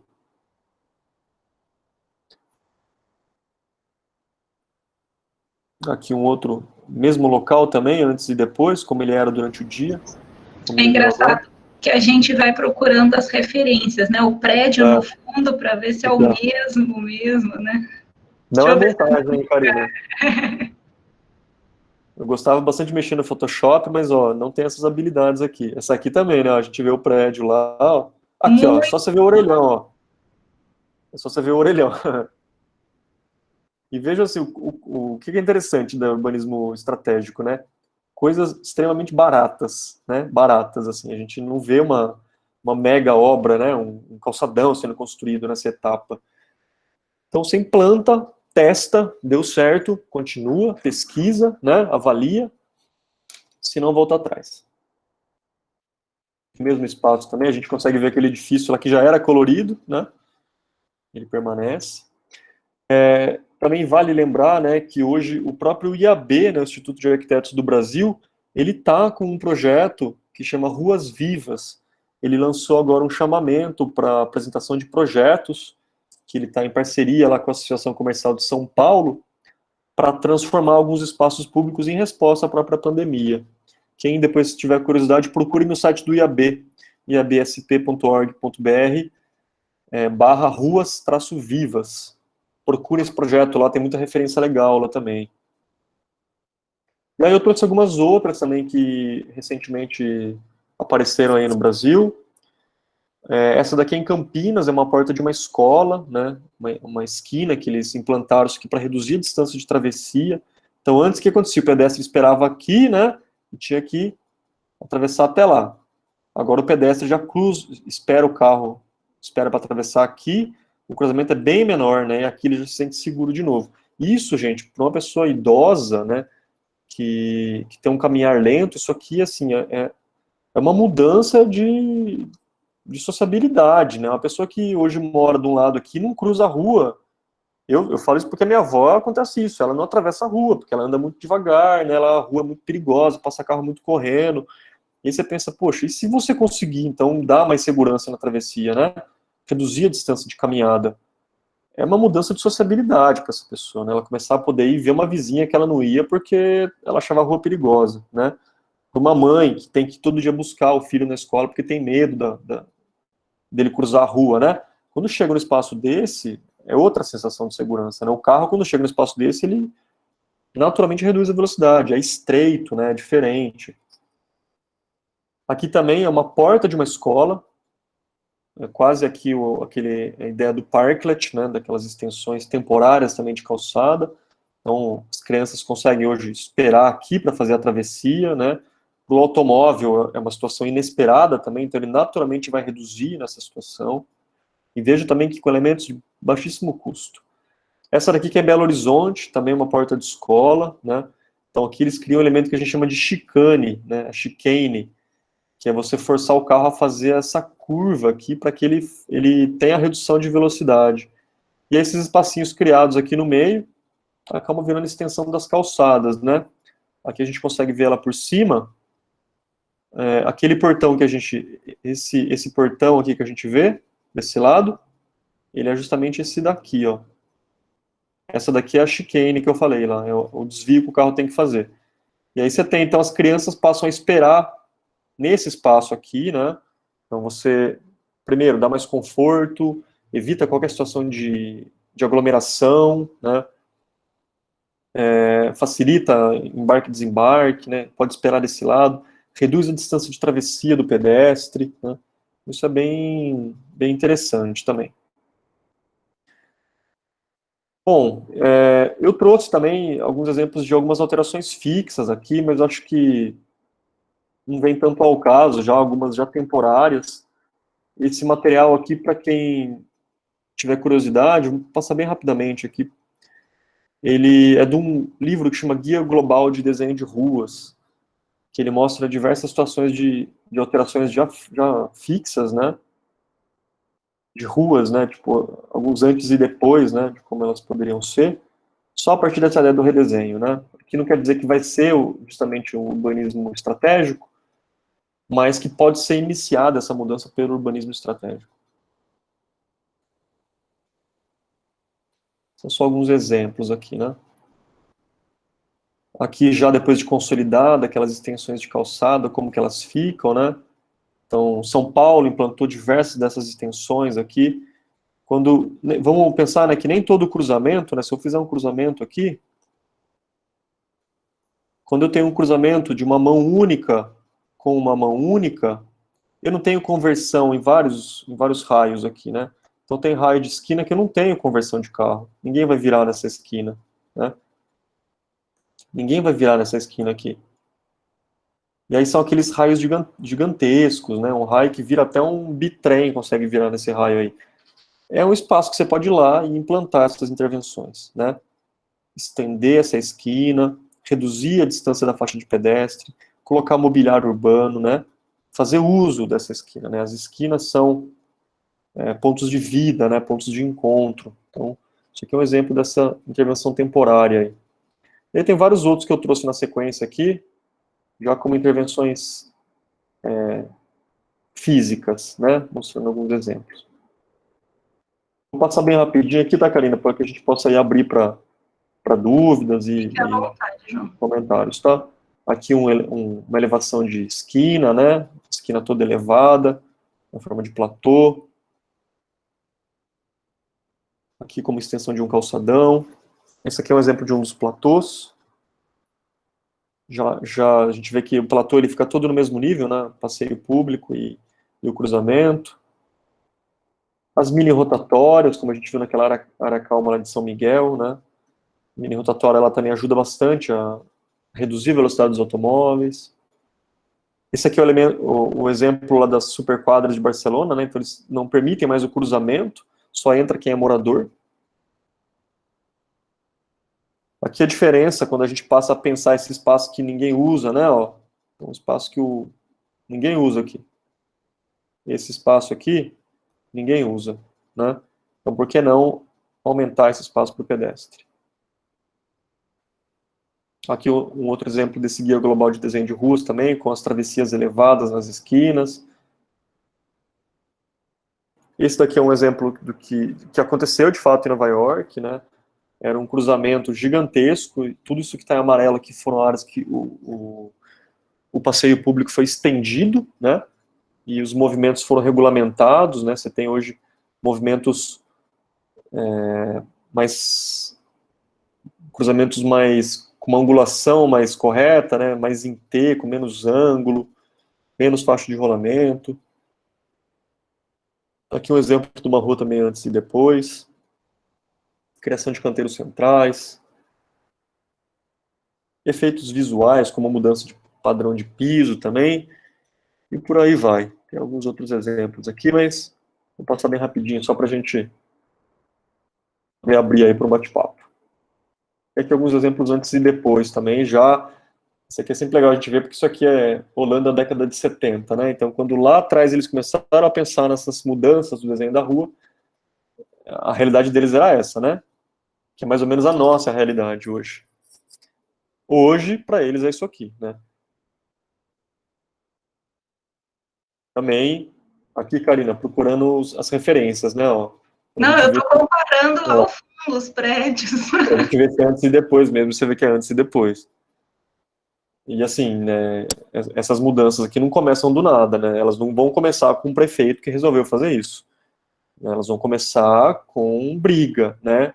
Elas vão começar com mudança de cultura, elas vão começar com esses elementos pontuais, né? Com um grupo de alunos, com um grupo de moradores indo lá e falando, não, a gente quer aumentar a calçada no nosso bairro, não, a gente quer fechar ela de sábado aqui para poder praticar esporte, a gente quer melhoria, a gente quer faixa de pedestre, né? É assim que a gente começa a mudar a cultura, né? Essa daqui que é muito impressionante, porque eu não comentei, mas eu moro em Bauru hoje, né? Isso aqui é o calçadão de Bauru. Você pega uma foto de Bauru, né? 1980 lá, é isso aqui o calçadão. Você pega hoje o calçadão, ele é isso aqui. Ou seja, é possível fazer isso, né? O calçadão é isso aqui. E esses grandes cruzamentos aqui, né? Imagino que vocês devem estar olhando na cidade que vocês moram e falando, nossa, minha cidade tem um lugar lá que ninguém consegue cruzar, né? Tem uma rua que é desse jeito. Você fica igual essa senhorinha aqui, leva, né, 15 minutos para atravessar de um lado ao outro. E aí hoje você pega uma praça, né? Então tudo isso parte com essa ideia do redesenho, e o urbanismo estratégico ele tem essa função de ser mais um instrumento, né? De ser uma forma de você conseguir implantar com um custo muito baixo, com uma implantação muito rápida, possível de ser revertida, né, se eventualmente isso não for bem aceito, politicamente reversível, né? Bom, Karina, pessoal, era mais ou menos isso que eu tinha para mostrar para vocês aí. Acho até que eu falei um pouco demais aqui, mas fico aí à disposição para quem quiser fazer comentário, tirar dúvida, quiser participar. Foi ótimo, João, obrigada. Eu acho que ficaríamos aqui também horas e horas ouvindo você falar. Para mim, assim, eu já te conheço, então eu sei o quanto que você fala com entusiasmo, né? Mas provavelmente quem não te conhece, que está te ouvindo pela primeira vez, dá para ver, né, em cada fala, em cada projeto que você vai mostrando, o quanto que você se dedica a esse tema, né? E dá para ver com muito amor mesmo, assim, e importância dessas mudanças nas nossas cidades. Eu sei que você é um defensor dessa causa aí, né? E eu confesso que eu fui vendo a apresentação e eu vou ficando até um pouco chateada, né? Assim, de ver as diversas possibilidades que muitas vezes, como você comentou, não envolve um custo exorbitante, né, que às vezes a gente vê ações assim nas cidades que gastam um absurdo de dinheiro e que não trazem soluções, muito pelo contrário, só agravam ainda mais alguns problemas, né, então eu acho que foi muito boa a sua palestra, obrigada mais uma vez, assim, por tanta generosidade, por compartilhar todas essas informações com a gente. Obrigada, viu, João? Valeu, Karina, eu que agradeço. E acho que isso que a Karina falou não é nem um pouco mentira, né, Karina? Eu realmente gosto muito desse tema. E como eu disse para vocês, é um tema que a gente acaba descobrindo, às vezes, nesses eventos, nessas conversas, né, com link de internet, com um colega aqui, outro ali, e que acabam trilhando para a gente uma carreira, e da forma que eu disse, muito... com um retorno muito legal, né? Porque a gente, quando faz parte desses movimentos, quando consegue participar desses projetos, a gente consegue ver muita mudança, né, na sociedade, a gente consegue ver isso que eu disse, assim, pô, não existe nada mais satisfatório do que você conseguir ver uma criança atravessando de forma segura uma rua, né? Você conseguir... imagino que os alunos que devam trabalhar com algumas questões de acessibilidade, você conseguir pensar, poxa, o meu projeto fez com que essa pessoa conseguisse acessar algo que até então ela não conseguia, né? É muito legal, muito gratificante isso, né? E assim, infelizmente ainda pra gente, né, é algo que você tem que ser meio guerreiro, né? Você tem que ser meio assim, meio literalmente da guerrilha, né? De brigar, né? De ter que ir lá na prefeitura, brigar com a associação dos comerciantes, chamar o prefeito, porque é isso, né? Nós aqui, eu, Mariana e Laís ainda, mas vocês no futuro, né? Vão viver uma profissão que é uma profissão extremamente política, né? E política no sentido que eu sempre gosto de dizer, no sentido da administração da polis, né? Nós vamos ser os profissionais responsáveis por administrar as cidades, né? Então, se a gente não olhar para isso, se a gente não cuidar da cidade que a gente mora, ninguém vai cuidar, né? Não adianta votar em vereador, não adianta votar em prefeito, se a gente também não fizer esse papel de estar lá brigando para ter mais segurança, para ter melhores espaços públicos, né? É um papel que eu espero que vocês aí exerçam no futuro. Vou puxar uma questão aí, né? Depois o pessoal fique à vontade para fazer as perguntas. Às vezes a gente vê na própria ação projetual, assim, nos trabalhos, João, quanto eles ficam preocupados, nossa, mas eu posso fazer isso, né? Eu posso tirar o carro. Eu acho que se você puder falar um pouquinho desse processo, assim, sabe, é aquilo que você falou, para sair do status quo, né, que a gente acaba ficando e que acaba estando muito presente no nosso dia a dia, né, e eles, como alunos, acabam trazendo o que eles vivenciam nas cidades, né, que é, de fato, essas ações. Então, como que você, assim, dá como dica, né, claro, essa aula foi mais do que uma super exposição disso, mas de sair mesmo dessa zona de conforto, assim. E eu estou passando por uma situação muito recente, assim, na minha cidade, na cidade dos meus pais, que eles colocaram um parquímetro no centro, né? Então, acho que faz uns 15, 20 dias, e só para exemplificar algumas situações, né?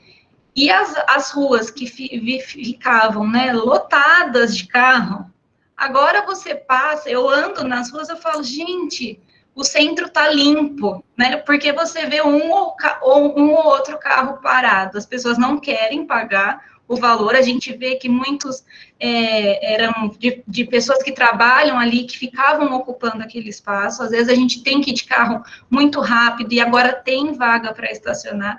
Essas pessoas começaram a parar cada vez mais longe, e eu acredito que isso é muito importante, porque daqui a pouco elas vão falar, eu estou andando a pé, então daqui a pouco eu vou começar a deixar meu carro em casa, ou eu vou compartilhar uma carona, né? Então, mas é em cima de briga também, assim, eu acho que, não tenho a minha opinião sobre pagar, não é essa a questão, né? Eu também acho que não é essa a solução, mas a questão é compartilhar, assim, de como a gente anda na rua e ver quando não tem carro, parece que a gente consegue ver melhor os prédios, parece que a gente consegue admirar mais a cidade, assim, né? Então, são duas questões para levantar aí. Eu acho que, assim, a primeira questão, Karina, realmente, assim, a gente é acostumado a estar dentro de uma caixinha, né?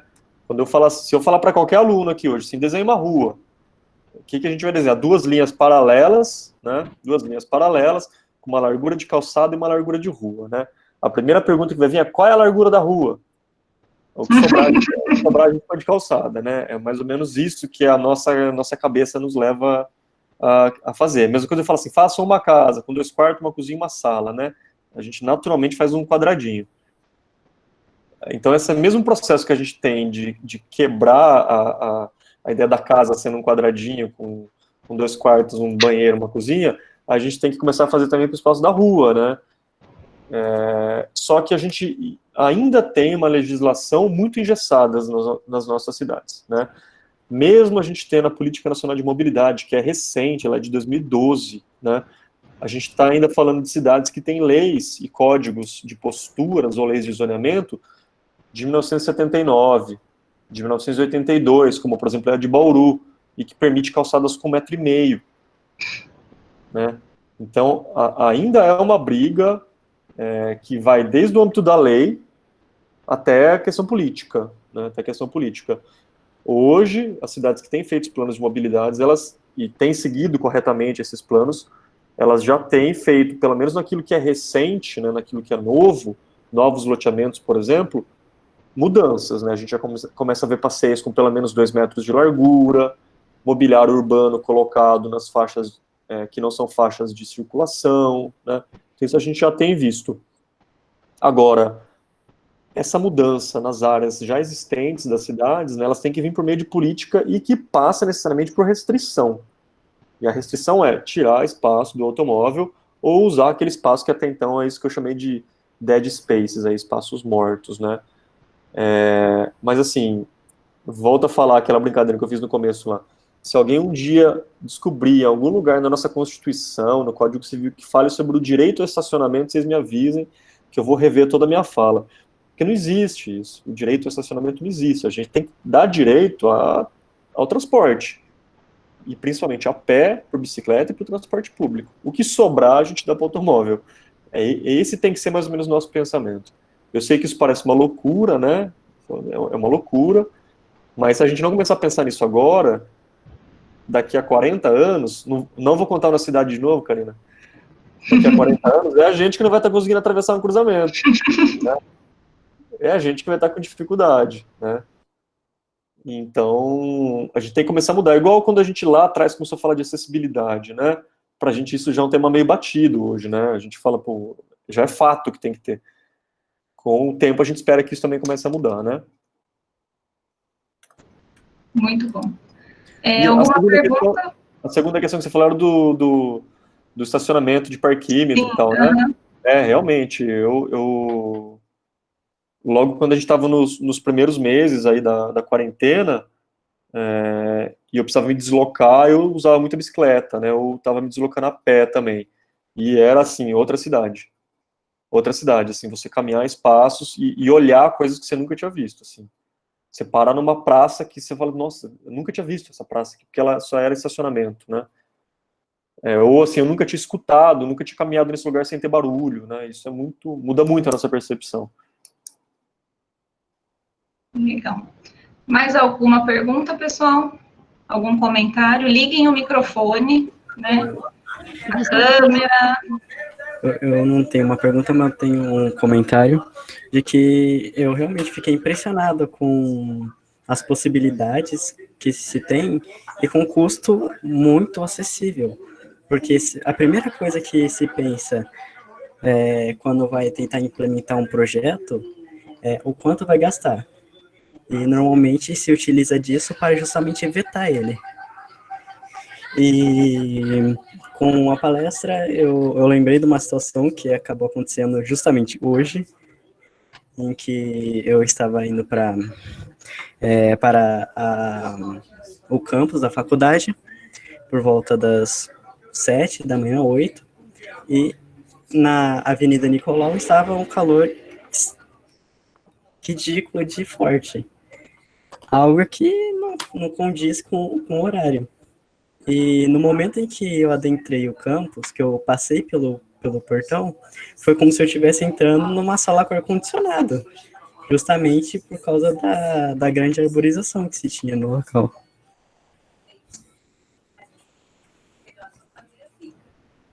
Então, dá para ver a qualidade dos espaços, né, Jonathan? Como muda, assim, o quanto que essas ações são possíveis mesmo e precisam acontecer. Uma coisa que o Jonathan falou que é muita verdade, Jonathan, é a questão do custo, né? É bom já se acostumar com isso, né? Que todo projeto, né, sempre, primeira restrição sempre vai ser custo. Principalmente se for um projeto em espaço público, né? Isso que eu falei para vocês, falei, se alguém achar uma cidade que tenha recurso para aplicar em calçada, mande esse prefeito aí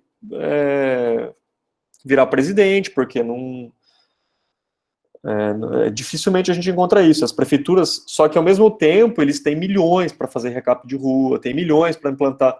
O que a gente gasta, não sei se vocês têm ideia, mas o que a gente gasta no sistema de saúde público para tratar pessoas que são atropeladas ou que sofrem acidentes de trânsito é infinitamente maior do que a gente aplica em segurança de trânsito, né? Então hoje a gente muito mais está remediando do que atacando o problema.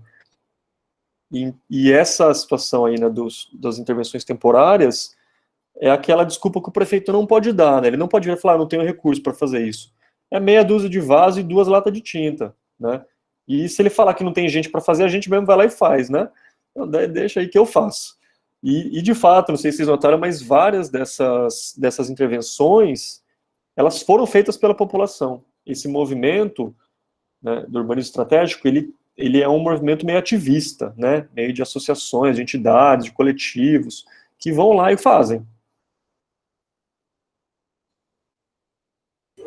E também é uma coisa que os próprios comerciantes deviam começar a investir, porque esses espaços que acabam recebendo esse tipo de tratamento, eles se tornam referência, eles se tornam pontos extremamente atrativos. Tanto que quando você vai lembrar de alguma cidade turística, você vai lembrar justamente desses espaços. Exatamente. A gente sempre vai lembrar do calçadão, da praça, né? Todo mundo quer ter um restaurante na frente de uma praça, né? Uma padaria numa esquina bem localizada, né? Mas ainda é uma cultura muito difícil a gente mudar, né? O cara prefere ter um estacionamento para um carro que é dele ou do funcionário, do que ter um espaço com mesa no ao ar livre, né? Cabe a nós mudar esse pensamento. Érica, acho que tinha ligado o microfone. Mas na verdade uma colocação, né? Eu estava conversando uma vez com um responsável da empresa que eu trabalho hoje, que é uma farmácia, que ele falou que essa pandemia ajudou a propagar as pessoas mais em casa, ligar, né? Foi aquela coisa mais delivery. E eu sei, é nossa, com a cabeça de arquiteto, a gente sempre pensa, né? De trazer as pessoas para ver, né? A andar no ambiente, né? Tá, esse contato com a rua e tal. E aí faz pensar muito sobre isso. Hoje mesmo aconteceu um fato muito curioso. A gente tem uma localidade eu trabalho numa empresa de farmácia, chama Droga Raia, e ela é localizada em vários prédios antigos da cidade. E aí mora muito idoso lá. E os idosos estão ficando mais doentes por ficar em casa, né? A gente levar os medicamentos para eles. E aí eles têm aquela necessidade de sair e se locomover. Se você for ver perto da nossa farmácia, não tem uma acessibilidade legal para eles poderem andar, uma calçada, e trabalhar esses espaços melhores para diminuir esse espaço de locomoção para o idoso, igual o João colocou, é muito legal. É uma visão que, às vezes, o dono de empresa, igual o Jonathan estava comentando, não tem essa visão. Aí cabe a nós, né, colocar esse ponto de vista. Depois dessa palestra, abriu muito a minha mente em relação a isso, né? Eu estava muito engessada nisso, e até com a colocação desse proprietário, eu falei assim, nossa, verdade, né? Vai diminuir as pessoas de vir até os locais, e que adianta a gente fazer grandes projetos, as pessoas não podem vir, ver, né? Se sentar, se sentir ali, fazendo parte daquilo. Aí fez realmente uma colocação que eu não parei para pensar, né? Legal, Érica, eu acho que é isso mesmo, né? A gente costuma, às vezes, ver aí intervenções absurdas, né? Obras gigantescas aí que as pessoas só conseguem ver por foto, né? Na hora que você chega lá, você não consegue atravessar a rua para chegar naquele espaço, né? E tem um monte de referência desse tipo, né? Memória da América Latina, você não consegue chegar no memorial a pé, né? Tem grandes parques em São Paulo que você precisa de carro para depois poder caminhar, né, dentro do parque. Então, assim, essas intervenções numa escala menor, né, existe até uma fala muito legal, que eles dizem assim, que a intervenção temporária, né, o urbanismo estratégico, ele é o urbanismo que está mais próximo dos jovens, né, mais próximo dos jovens, assim, no sentido do comportamento, né, não que ele não vá melhorar a vida dos mais idosos, e ele vai, mas é porque ele é rápido, ele é efêmero, né? Ele pode ser feito num dia e mudou de ideia, a gente faz outro projeto, né? De uma noite para um dia eu tenho um projeto novo de uma praça, né? Eu não gostei, outra semana a gente troca, desfaz, vai fazer em outro lugar, né? Ele é efêmero, né? Então isso é muito legal. E imagina só, cada dia você conseguir botar isso num comércio, né? Mostrar isso para um cliente diferente, tá bem interessante. Muito bom. Mais alguém, pessoal? Bom, João, o chat está cheio de elogios, assim, o pessoal está elogiando bastante, aí fica à vontade depois para você copia, ver. depois você copia e cola para mim, tá?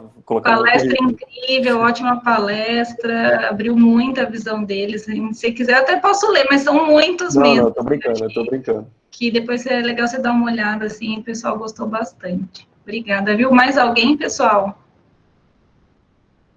Fiquem à vontade.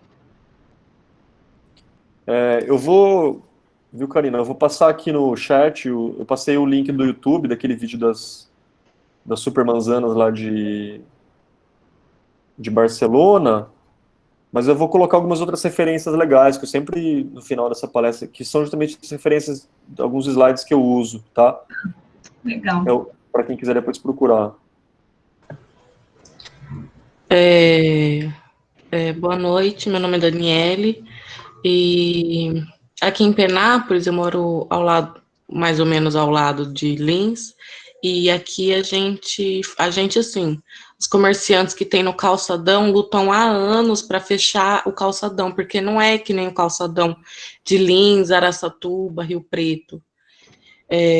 Aqui tem uma rua passando no meio. O calçadão é só porque a calçada é larga. E até o começo do ano agora, tinha muitos estabelecimentos, comércio alimentício, coisa e tal, e acabou falindo por causa disso, porque só passa carro, só estacionamento, e faz anos que eles lutam na prefeitura para fechar, são 2 quadras, e não, a própria prefeitura não quer, fala que não é viável para a circulação de carro.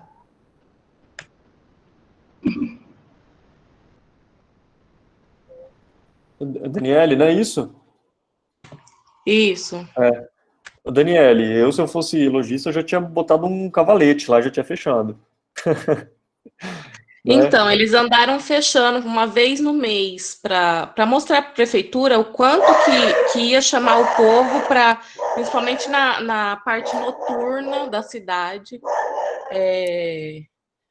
Assim, o pessoal ia sair das margens, né? Porque os jovens aqui costumam ficar, tipo assim, em loteamentos que tá claro, para principalmente ficar fazendo racha, essas coisas. E lá tem um barzinho, eles colocavam músicas e cadeiras na rua, pula-pula para crianças e essas coisas assim.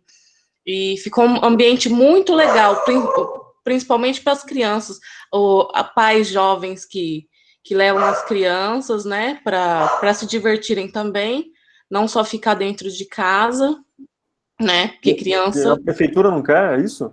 A prefeitura não quer fechar esses 2 calçadões, que fica perto da matriz aqui da cidade.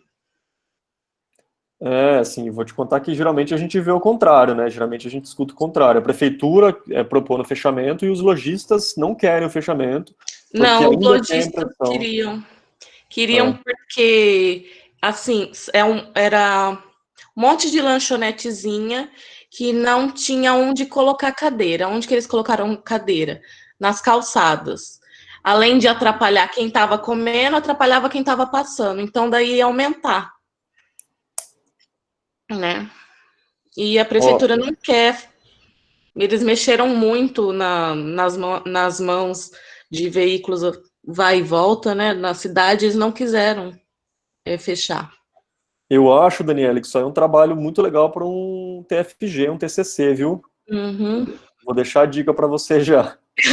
É um trabalho para um arquiteto pegar e fazer um projeto legal, bonito, mostrar para o poder público, mostrar para o prefeito, chamar a associação dos lojistas e fazer pressão na prefeitura, né? Porque é só assim que algumas vitórias são vencidas mesmo, né? Ali agora, por causa dessa pandemia, acho que tem nem 10% das lojas que tinham ali abertas. Todas fechadas. Então, e isso é um processo que depois vira um processo irreversível, né? Daí vira o que a gente tem em cidades maiores, hoje o centro vazio, vira problema de segurança pública, né? Vira com problema de drogadição, aí sim chega no ponto que eles queriam que chegasse, né? Totalmente fechado e abandonado. Verdade. Mas eu acho que é uma questão, assim, de articular um projeto, né? Montar um projeto, de repente, um arquitetônico, até em fases, igual ao urbanismo estratégico, fazer um projeto para fechamentos, por exemplo, só de final de semana, depois faz uma temporária só com sinalização aumentando uma calçada, e vai fazendo pesquisa de opinião. Faz pesquisa com os moradores em volta, faz pesquisa com quem faz uso do automóvel, mede o tempo de trânsito, se ele aumentou, se ele diminuiu, e assim você vai consolidando a ideia. Eu acho que o urbanismo estratégico é uma das soluções mais legais para um processo desse. Porque é isso que eu falei, ele não é algo irreversível. Não deu certo, volta atrás, né? É verdade. Aqui ainda tinha uma praça que tinha uma vielinha no meio, que, assim, não tinha movimento aquela parte, e eles tiraram essa vielinha só para a pessoa atravessar a praça, porque tinham, acho que são três ruas que tem em volta da praça, e não tinha muito movimento, mas eles acabaram tirando e deixando só praça mesmo. Ainda é 15 de novembro, se eu não me engano, aqui. Que cidade que é, você falou? Penápolis. Penápolis, eu não conheço. Vou dar uma estudada depois aí. Se me vier uma ideia, eu mando para a Karina e ela te manda. Mas Mas fica acho como que- dica também, Dani, para Mas você eu já ir acho que estudando. eu acho que é um bom de um TCC, viu? Uma iniciação, né? Ou começar a conversar com o pessoal, falar, olha, é importante que fechem, né? Dando uma mobilização aí social, mostrando, né, de fato. E, claro, Bem, uma ótima opção chegando aí em novembro, né, é ver as propostas dos futuros administradores da cidade. é legal começar como iniciação também, bem lembrado, Karina. De repente fazer pesquisa de opinião com as pessoas, né? Escutar os lojistas, escutar os moradores, é super legal também. Então, pessoal, vocês viram que tem um campo muito amplo, né, de possibilidades aí. Eu acho que o João abriu bastante a nossa mente. Eu adoro, porque eu também sempre aprendo muito com ele. Mais alguma dúvida, pessoal? Comentários? Se não tiverem, finalizamos. Liberar o João aí 2 horas, né, de disponibilidade. Eu vou também, viu, Karina? Vou deixar meu e-mail aí também para quem quiser fazer algum contato, quiser alguma referência que eu deixei na aula aí, qualquer dúvida, também fique à vontade, tá? Tá bom. Obrigada, João, mais uma vez. Foi um prazer recebê-lo. Espero que seja a primeira de muitas vezes aí, que a gente possa sempre estar discutindo sobre esse assunto que é tão importante, que eu sei que você fala com tanto prazer aí, né? E em futuras palestras falar desse processo de você nos planos diretores e como que você trabalha essa temática aí nas propostas. Obrigada mais uma vez, viu? Valeu, eu que agradeço mais uma vez pelo convite e espero que da próxima a gente possa estar todos um olhando no olho do outro aí, né? Tendo que se deslocar, né, para poder falar de mobilidade, tendo que enfrentar problemas de mobilidade para poder falar de mobilidade, né? Mas fico à disposição aí para quem quiser tirar dúvida e outras conversas no futuro. Prazer ver a Laís, Mariana também. Um abração. E Prazer, João. Obrigada pela valeu, Laís. disponibilidade e por compartilhar tudo isso com a gente. Prazer revê-lo, João. Acho que o prazer foi nosso de poder te ouvir essa noite, é o que a professora Karina falou, né? Quando as pessoas elas abordam os assuntos que elas gostam, né? Que é do convívio delas, é muito prazeroso a gente ouvir. Foi maravilhoso te ouvir falando sobre o assunto. Muito obrigada. Se deixar, eu falo até amanhã aqui, viu, Laís? Eu vou adorar, nossa, é porque você tinha fala com tanta leveza, assim, né, com tanto... Eu tinha uns 250 slides, foi difícil escolher qual que eu ia tirar. Mas foi muito bom, deixa para uma próxima também, assim dá para você Beleza. voltar. Valeu, gente. Obrigada, Obrigadão viu, João? aí. Tchau, João. tchau. Boa noite. Valeu, tchau, tchau. Tchau, tchau, tchau, pessoal. Obrigada. Tchau. Então, finalizamos mais um dia do Connect, né? E agora, às 21 horas, teremos as apresentações da semana de iniciação científica. Então, já vai começar aí, é só vocês trocarem de link, tá bom? Bom descanso e até amanhã. Obrigada.